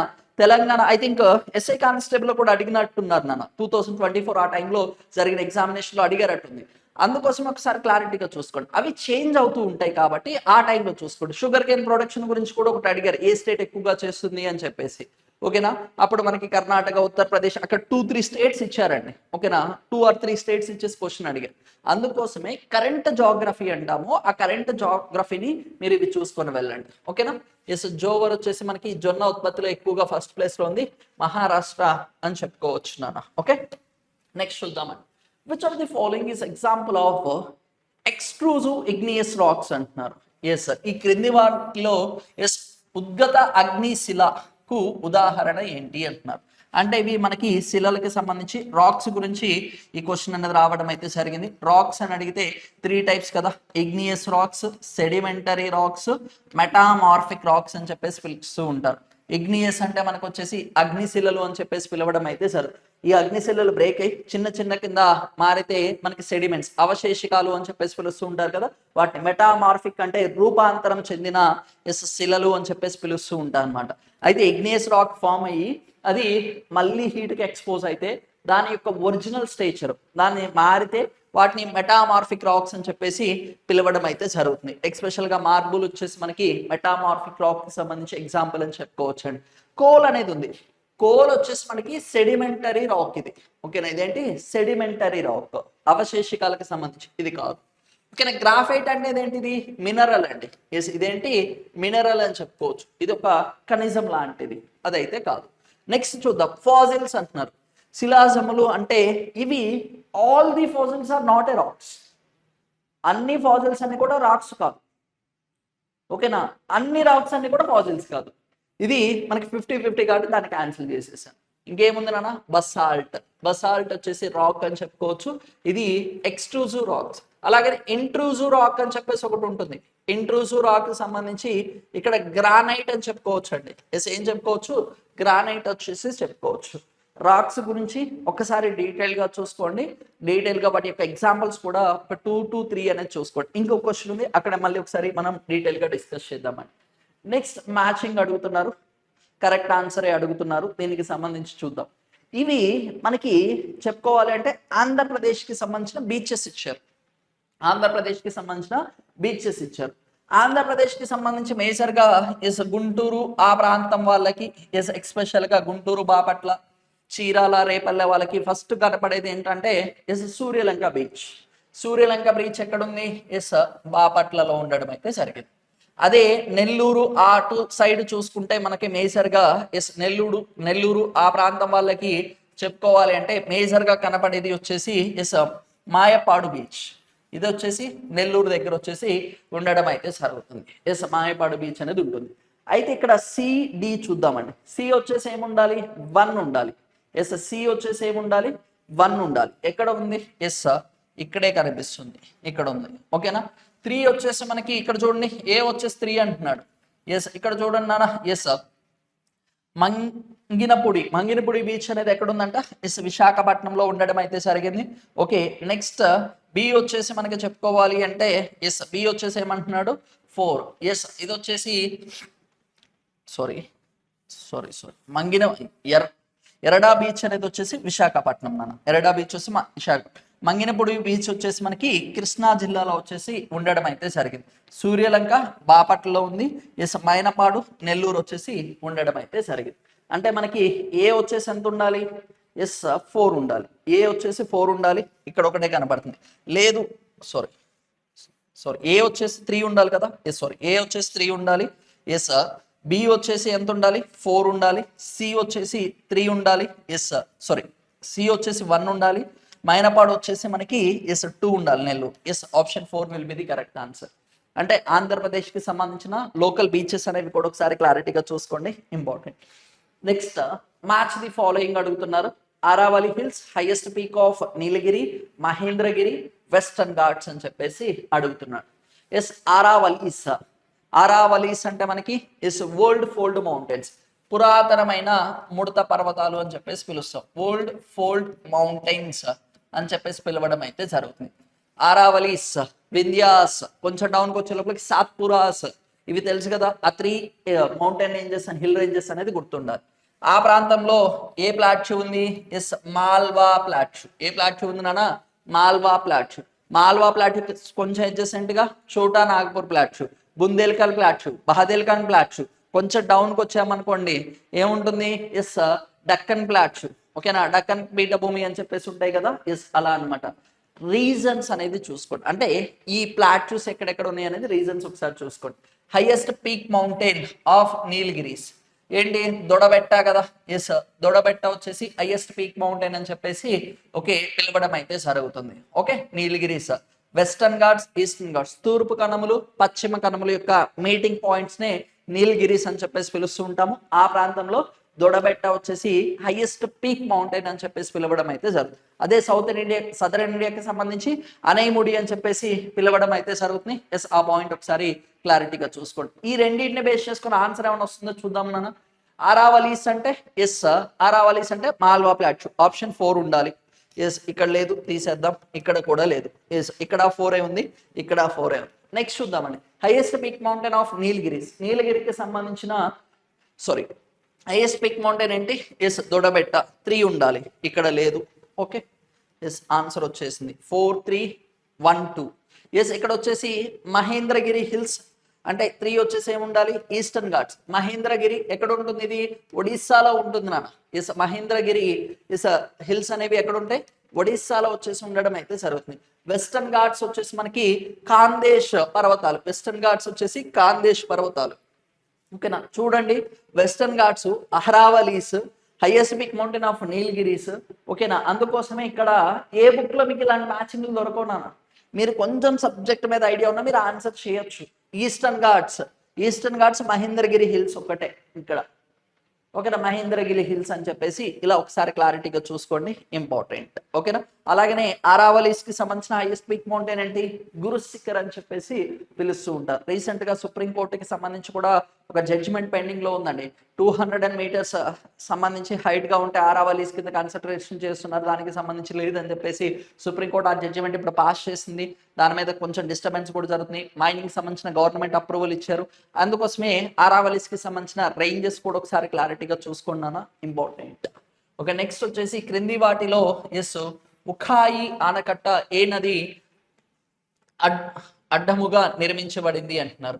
Yes, Ukai dam is situated across the which of the following river అని అడుగుతున్నారు. ఇది వచ్చేసి మనకి తాపీ రివర్ పైన. ఏ రివర్ పైన కన్స్ట్రక్ట్ చేశారండి? తాపీ రివర్. ఇక్కడ మీరు ఒకసారి చూడున్నానా, రివరు డ్యామ్, అలాగనే రివర్ కి సంబంధించిన ట్రిబ్యూటరీస్ అంటాం, అంటే ఉపనదులు, ట్రిబ్యూటరీస్. ఇది గుర్తుండాలి. రివరు సిచ్యువేటెడ్ సిటీ అని చెప్పేసి గుర్తుండాలి. అంటే రివర్స్ గురించి చదివేటప్పుడు ఇవి, ఈ ట్రిబ్యూటరీస్ చదివినప్పుడు 2 గుర్తుండాలి. Right bank tributaries, left bank. ఓకేనా, రైట్ బ్యాంక్ అంటే కుడికి పక్క ఎస్ ఉపనదులు, ఎడం పక్క ఉపనదులు అంటాం కదా, అలా చూసుకోండి. రీసెంట్ గా మనకి ఆపరేషన్ సింధూర్ జరిగింది కదా, ఆపరేషన్ సింధూర్ తర్వాత ఇండస్ వాటర్ ట్రీటీని ఏం చేశారు? దాన్ని పాస్ చేయడం అయితే జరిగింది. ఓకేనా, దాన్ని ఇప్పుడు ఫాలో అవ్వట్లేదు. West flowing reverse, east flowing reverse, వీటికి సంబంధించి చెప్పుకోవాలి అంటే అక్కడ ఒక పాయింట్ కూడా ఉంటున్నాను, సిజే ఒకటి, బిఆర్ఎస్.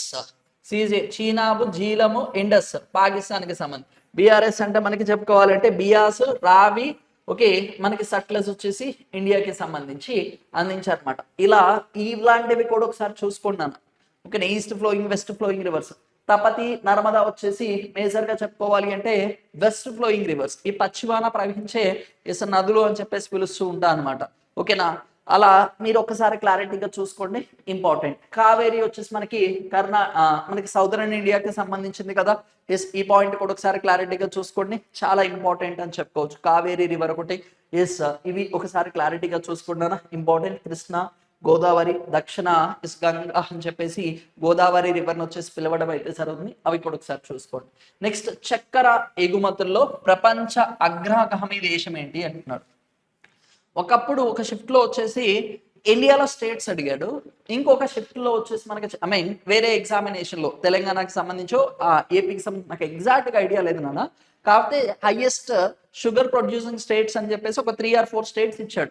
అంటే ఓకే, యూపీ, మహారాష్ట్ర, కర్ణాటక, ఇంకా అలా ఆప్షన్స్లో వచ్చేసి ఇలా మధ్యప్రదేశ్, ఎస్ జార్ఖండ్ ఇట్లా అని చెప్పేసి ఒక 4 స్టేట్ అలా 4 ఆప్షన్లు ఇచ్చారనమాట.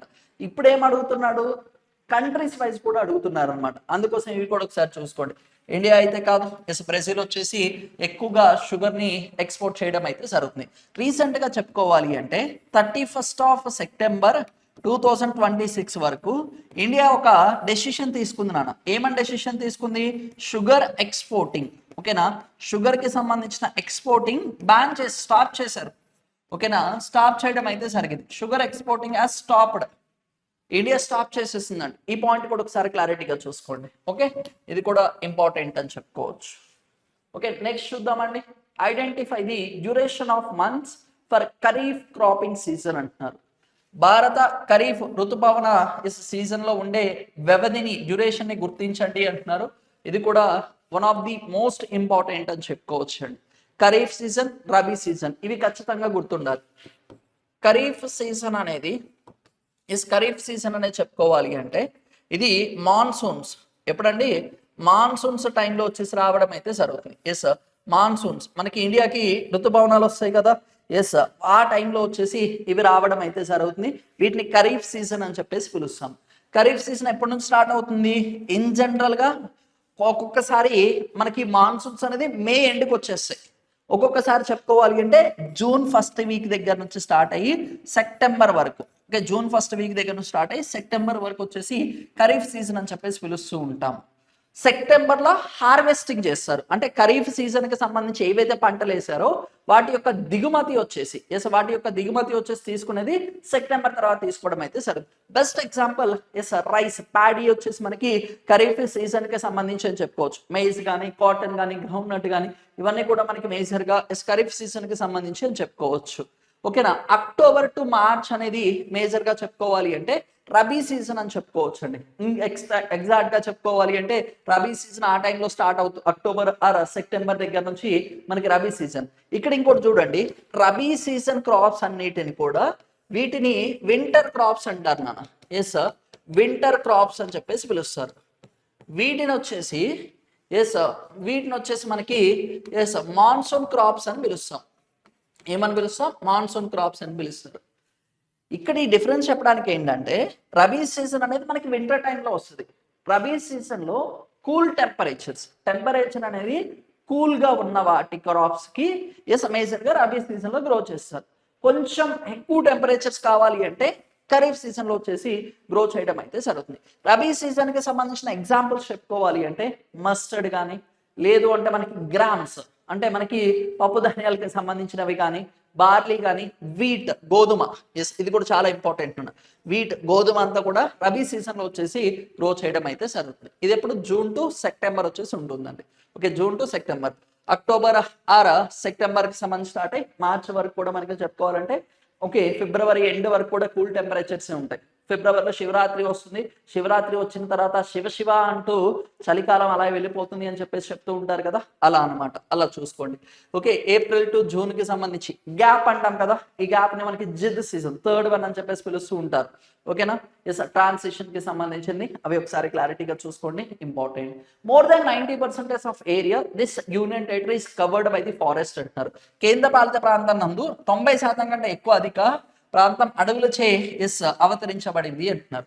బట్ అఫీషియల్ గా చెప్పుకోవాలి అంటే మేజర్గా ఈ ప్రాంతాల్లో 90% ఉంది. కాకపోతే ఫారెస్ట్ కి సంబంధించి ఓకే రిపోర్ట్స్ కానీ ఎక్కడ ఐడెంటిఫై చేయలేదు కానీ, బట్ దీనికి సంబంధించి 90% వచ్చేసి లక్షద్వీప్ కి సంబంధించి ఉండడం అయితే జరిగింది. ఓకే, 90% ప్లస్ ఆఫ్ ల్యాండ్ అంతా కూడా ఫారెస్ట్ తో కవర్ అయితే ఉండడం అయితే జరిగింది. ఈ పాయింట్ ఒకసారి చూసుకోండి. నెక్స్ట్ అండమాన్ నికోబార్ లో వచ్చేసి కూడా అప్రాక్సిమేట్ గా 85-80% వరకు కూడా అండమాన్ నికోబార్ అంతా కూడా మనకి ఫారెస్ట్ తోనే కవర్ అవడం అయితే జరిగింది. ఐలాండ్స్ కి సంబంధించి ఈ రెండింటిని కూడా ఒకసారి క్లారిటీగా చూసుకోండి, ఇంపార్టెంట్. ఒకసారి ఫారెస్ట్ రిపోర్ట్ వస్తే మీరు examination before that forest report అనేది వస్తే అది కూడా చూసుకోండి, ఇంపార్టెంట్. 2 ఫారెస్ట్ రిపోర్ట్లు గుర్తుండాలండి. ఇండియాకి సంబంధించింది ఒకటి, అలాగనే ఫుడ్ అండ్ అగ్రికల్చర్ ఆర్గనైజేషన్ వాళ్ళు కూడా వరల్డ్ ఫారెస్ట్ రిపోర్ట్ పబ్లిష్ చేస్తారు. వరల్డ్ వైడ్ గా చెప్పుకోవాలంటే ఇండియా 9th ప్లేస్ లో ఉంది forest report food and agriculture ప్రకారం. ఫారెస్ట్ నెట్ ఏరియా గెయిన్ అంటాం, అంటే ఫారెస్ట్ కి సంబంధించిన పెరుగుదలకి సంబంధించి ఇండియా 3వ స్థానంలో వచ్చేసి ఉండడం అయితే జరిగింది నాన్న. ఎస్, అది కూడా ఒకసారి క్లారిటీగా చూసుకోండి. ఆ రెండు కూడా ఇంపార్టెంట్ అని చెప్పుకోవచ్చు ఫారెస్ట్ రిపోర్ట్స్ కి సంబంధించి. Okay, which of the following is not rock is not a igneous rocks అంటున్నారు. ఎస్, ఈ కింది వాటిలో ఏది అగ్నిశిలలకు సంబంధించినది కాదు అంటున్నారు. బసాల్ట్ ఇందాలే డిస్కస్ చేసాం, ఇట్స్ మనకేంటది ఇగ్నియస్ రాక్ అని చెప్పాను. గ్రానైట్ కూడా ఇగ్నియస్ రాక్. అలాగనే మనకి పెగామైట్, ఎస్ పెగ్మైట్ అని, ఎస్ పెగ్మైట్ అని చెప్పేసి, ఎస్ ఇది కూడా మనకి ఇగ్నియస్ రాక్ అని చెప్పేసి పిలుస్తాం. క్వార్టసైట్ అంటాం కదా, ఈ క్వార్టసైట్ మీరు హిస్టరీలో కూడా ఉంటారండి. స్టోన్ ఏజ్ కి సంబంధించి చెప్తున్నప్పుడు క్వార్టసైట్ టైప్ ఆఫ్ స్టోన్స్ అనేది యూజ్ చేశారు. వీటిని సాఫ్ట్ స్టోన్ అని చెప్పేసి కూడా పిలవడం అయితే జరుగుతుంది. క్వార్టసైట్ వచ్చేసి మనకి ఎస్ క్వార్టసైట్ ఇది వచ్చేసి మెటామార్ఫిక్ రాక్ అండి. ఎస్ ఇది మెటామార్ఫిక్ రాక్. మనకేంటి ఇగ్నియస్ రాక్ కానిది అడుగుతున్నారు. ఇది ఇగ్నియస్ రాక్, ఇది ఇగ్నియస్ రాక్, ఇది కూడా అదే అండి. ఓకేనా, quartzite is not a igneous rock, ఇది ఇగ్నియస్ రాక్ కాదు, మెటామార్ఫిక్ రాక్, రూపాంతరం చెందిన శిలలుగా ఎగ్జాంపుల్ గా చెప్పుకోవచ్చు. అలాగని మార్బుల్ కూడా రూపాంతరం చెందిన శిలల కింద చెప్పుకోవచ్చు అండి. కోల్ వచ్చేసి మనకి సెడిమెంటరీ రాక్ అని చెప్పేసి డిస్కస్ చేసాం. ఓకేనా, సెడిమెంటరీ రాక్ వచ్చేసి coal. Which of the following is cold desert of India అంటున్నారు. ఈ భారతదేశపు శీతల ఎడారి క్రింది వానలో ఉంది అంటున్నారు. ఎంత ఈజీ క్వశ్చన్ అంటే అంత ఈజీ క్వశ్చన్ నాన్న ఇది. అంటే కొంచెం మీకు క్లారిటీ ఉండాలి. జైసల్మీర్ ఎక్కడది, రాజస్థాన్, కోల్గా ఉంటుందా, లేదు. Okay, next Thar desert, yes మనకి ఇది కూడా ఎస్ మేజర్గా చెప్పుకోవాలంటే రాజస్థాన్కి సంబంధించింది, ఇది కూడా హాట్. రన్ ఆఫ్ కచ్ గుజరాత్కి ఎడ్జసెంట్ గా ఉంటుంది, గుజరాత్లో కోల్డ్ గా ఉంటుందా, ఉండదు. లడాక్ అంటున్నాడు, లడాక్ జమ్మూ అండ్ కాశ్మీర్, లడాక్ హిమాలయాస్ ఉన్నాయి కదా, హిమాలయస్ దగ్గర ఎక్కడ ఉంటుంది, టెంపరేచర్ లోగానే ఉంటుంది. కోల్డ్ డెజర్ట్ కి సంబంధించి ఎస్ లడాక్ ఎడారి ఇస్ ఎగ్జాంపుల్ అని చెప్పుకోవచ్చు అండి కోల్డ్ డెజర్ట్ కి సంబంధించి. ఓకే, లడాక్ చూసినా మీరు ఈజీగా ఆన్సర్ చేయొచ్చు. హిమాలయాన్ని ఇమాజిన్ చేసుకోండి. ఓకే, నాకు కోల్డ్ టెంపరేచర్ అక్కడే కదా ఉండేది, అందుకోసం అక్కడ మైనస్ లో కూడా ఉంటుంది కదా. ఎస్, ఆ పాయింట్ ఒకసారి చూసుకోండి. Which of the following is island of Andaman Nicobar అంటున్నారు. ఇక్కడ చూడండి, ఐలాండ్ ఇచ్చాడు, ఇక్కడ నేషనల్ పార్క్లు ఇచ్చాడు. బిసన్ నేషనల్ పార్క్ అనేది చెప్పుకోవాలి అంటే ఎస్ ఇది మనకి త్రిపుర ఆ ప్రాంతంలో కనిపిస్తూ ఉంటుందండి. ఓకే, కాజీరంగా నేషనల్ పార్క్ అంటే ఇది అస్సాం దగ్గర కనిపిస్తుందండి. కాజీరంగా, మానస్, ఓకేనా, ఒరాంగ్, అలాగనే మేజర్గా చెప్పుకోవాలి నమేరి, ఇవి మనకి అస్సాంలో కనిపిస్తూ ఉంటాయి. అలాగనే వచ్చేసి గిండికి సంబంధించి ఎస్ గిండి వచ్చేసి ఇది తమిళనాడు చెన్నై దగ్గరలో ఉంటుందండి. ఓకే, నేనేంటి Mahatma Gandhi marine national park, marine అని కనిపిస్తే ఎస్ ఇది ఒకసారి చూసుకోండి. నార్త్ బోటన్, సౌత్ బోటన్, మిడిల్ బోటన్ ఇవి వచ్చినా కానీ ఎస్ ఏది గుర్తుండాలి, ఎస్ అండమాన్ నికోబార్ వచ్చేసి గుర్తుండాలి. ఎస్ ఆ పాయింట్ ఒకసారి క్లారిటీగా చూసుకోండి, ఇంపార్టెంట్. ఇలాంటివి వచ్చినప్పుడు మీకు తెలియకపోతే ఆప్షన్స్ రిఫర్ చేయండి. ఎస్ ఏం చేయాలన్నా ఆప్షన్స్ 1కి 2 సార్లు రిఫర్ చేసుకుంటే మీరు ఈజీగా ఆన్సర్ చేయగలుగుతారండి. ఓకే, నెక్స్ట్ చూద్దామండి. ఎస్ బురుగు బండ ఎస్ నిక్షేపాలకు ప్రసిద్ధి చెందినది అంటున్నారు. బురుగు బండ is famous for which deposits అంటున్నారు. లోకల్ గా కూడా ఒకసారి క్లారిటీగా చూసుకుంటున్నా ఇంపార్టెంట్ అని చెప్పుకోవచ్చు. ఇది వచ్చేసి గ్రాఫైట్ కి సంబంధించి minerals and composition or minerals and reserves, minerals and mining, ఈ కాన్సెప్ట్ దగ్గర మీరు జాగ్రత్తగా లోకల్కి సంబంధించి ఏపీ వాళ్ళైతే ఏపీకి సంబంధించి, తెలంగాణ అయితే తెలంగాణకి సంబంధించిన కొన్ని పాయింట్స్ ఒకసారి క్లారిటీగా చూసుకోండి, important. Next this type of soil is covers the largest area of India అంటున్నారు. భారతదేశంలో అత్యధిక ప్రాంతాన్ని ఈ రకపు నేలలో అవతరించి ఉన్నాయి అంటున్నారు. ఎస్ వీటికి సంబంధించి చెప్పుకోవాలంటే బ్లాక్ సాయిల్స్ వచ్చేసి అప్రాక్సిమేట్ గా 16% ఉండడం అయితే జరిగింది. రెడ్ సాయిల్స్ వచ్చేసి అప్రాక్సిమేట్ గా 10% అని చెప్పుకోవచ్చు. లాటరైట్ సాయిల్స్ అనేది ఇది మేజర్ గా చెప్పుకోవాలి అంటే మౌంటైన్ ఆర్ తీర ప్రాంతాలకి సంబంధించి ఎక్కువగా కనిపిస్తుంటాయి, అవి కూడా లెస్ అని చెప్పుకోవచ్చు అండి. ఒండ్రు నేలలు అంటాం కదా, ఎస్ అప్రాక్సిమేట్ గా 40% ప్లస్. ఓకే, 40% ప్లస్ వచ్చేసి మనకి అల్యూవిలియల్ సాయిల్స్, ఒండ్రు నేలలు వచ్చేసి ఎక్కువగా ఉండడం అయితే సరే. ఈ ఒండ్రు నేలని అల్యూవిలియల్ సాయిల్స్ ని మోస్ట్ ఫర్టైల్ సాయిల్స్ అని చెప్పేసి పిలవడం అయితే జరుగుతుంది. ఎస్పెషల్ గా డెల్టాస్ రీజన్స్ లో రివర్ కి సంబంధించి ఎడ్జసెంట్ గా ఈ ఒండ్రు నేలలు అనేది ఫామ్ అవ్వడం అయితే జరుగుతుంది. ఎస్ ఈ పాయింట్ ఒకసారి చూసుకోండి. ఈ నల్ల రేగడి నేలనే మనకి రేగూర్ సాయిల్స్ అని కూడా పిలుస్తారండి. ఏమని పిలుస్తారు, రేగూర్ సాయిల్స్ అని కూడా పిలవడం అయితే జరుగుతుంది. ఆ పాయింట్ కూడా ఒకసారి చూసుకోండి. అంతకుముందు మనకి అంతకుముందు షిఫ్ట్ లో కూడా డిస్కస్ చేసామండి.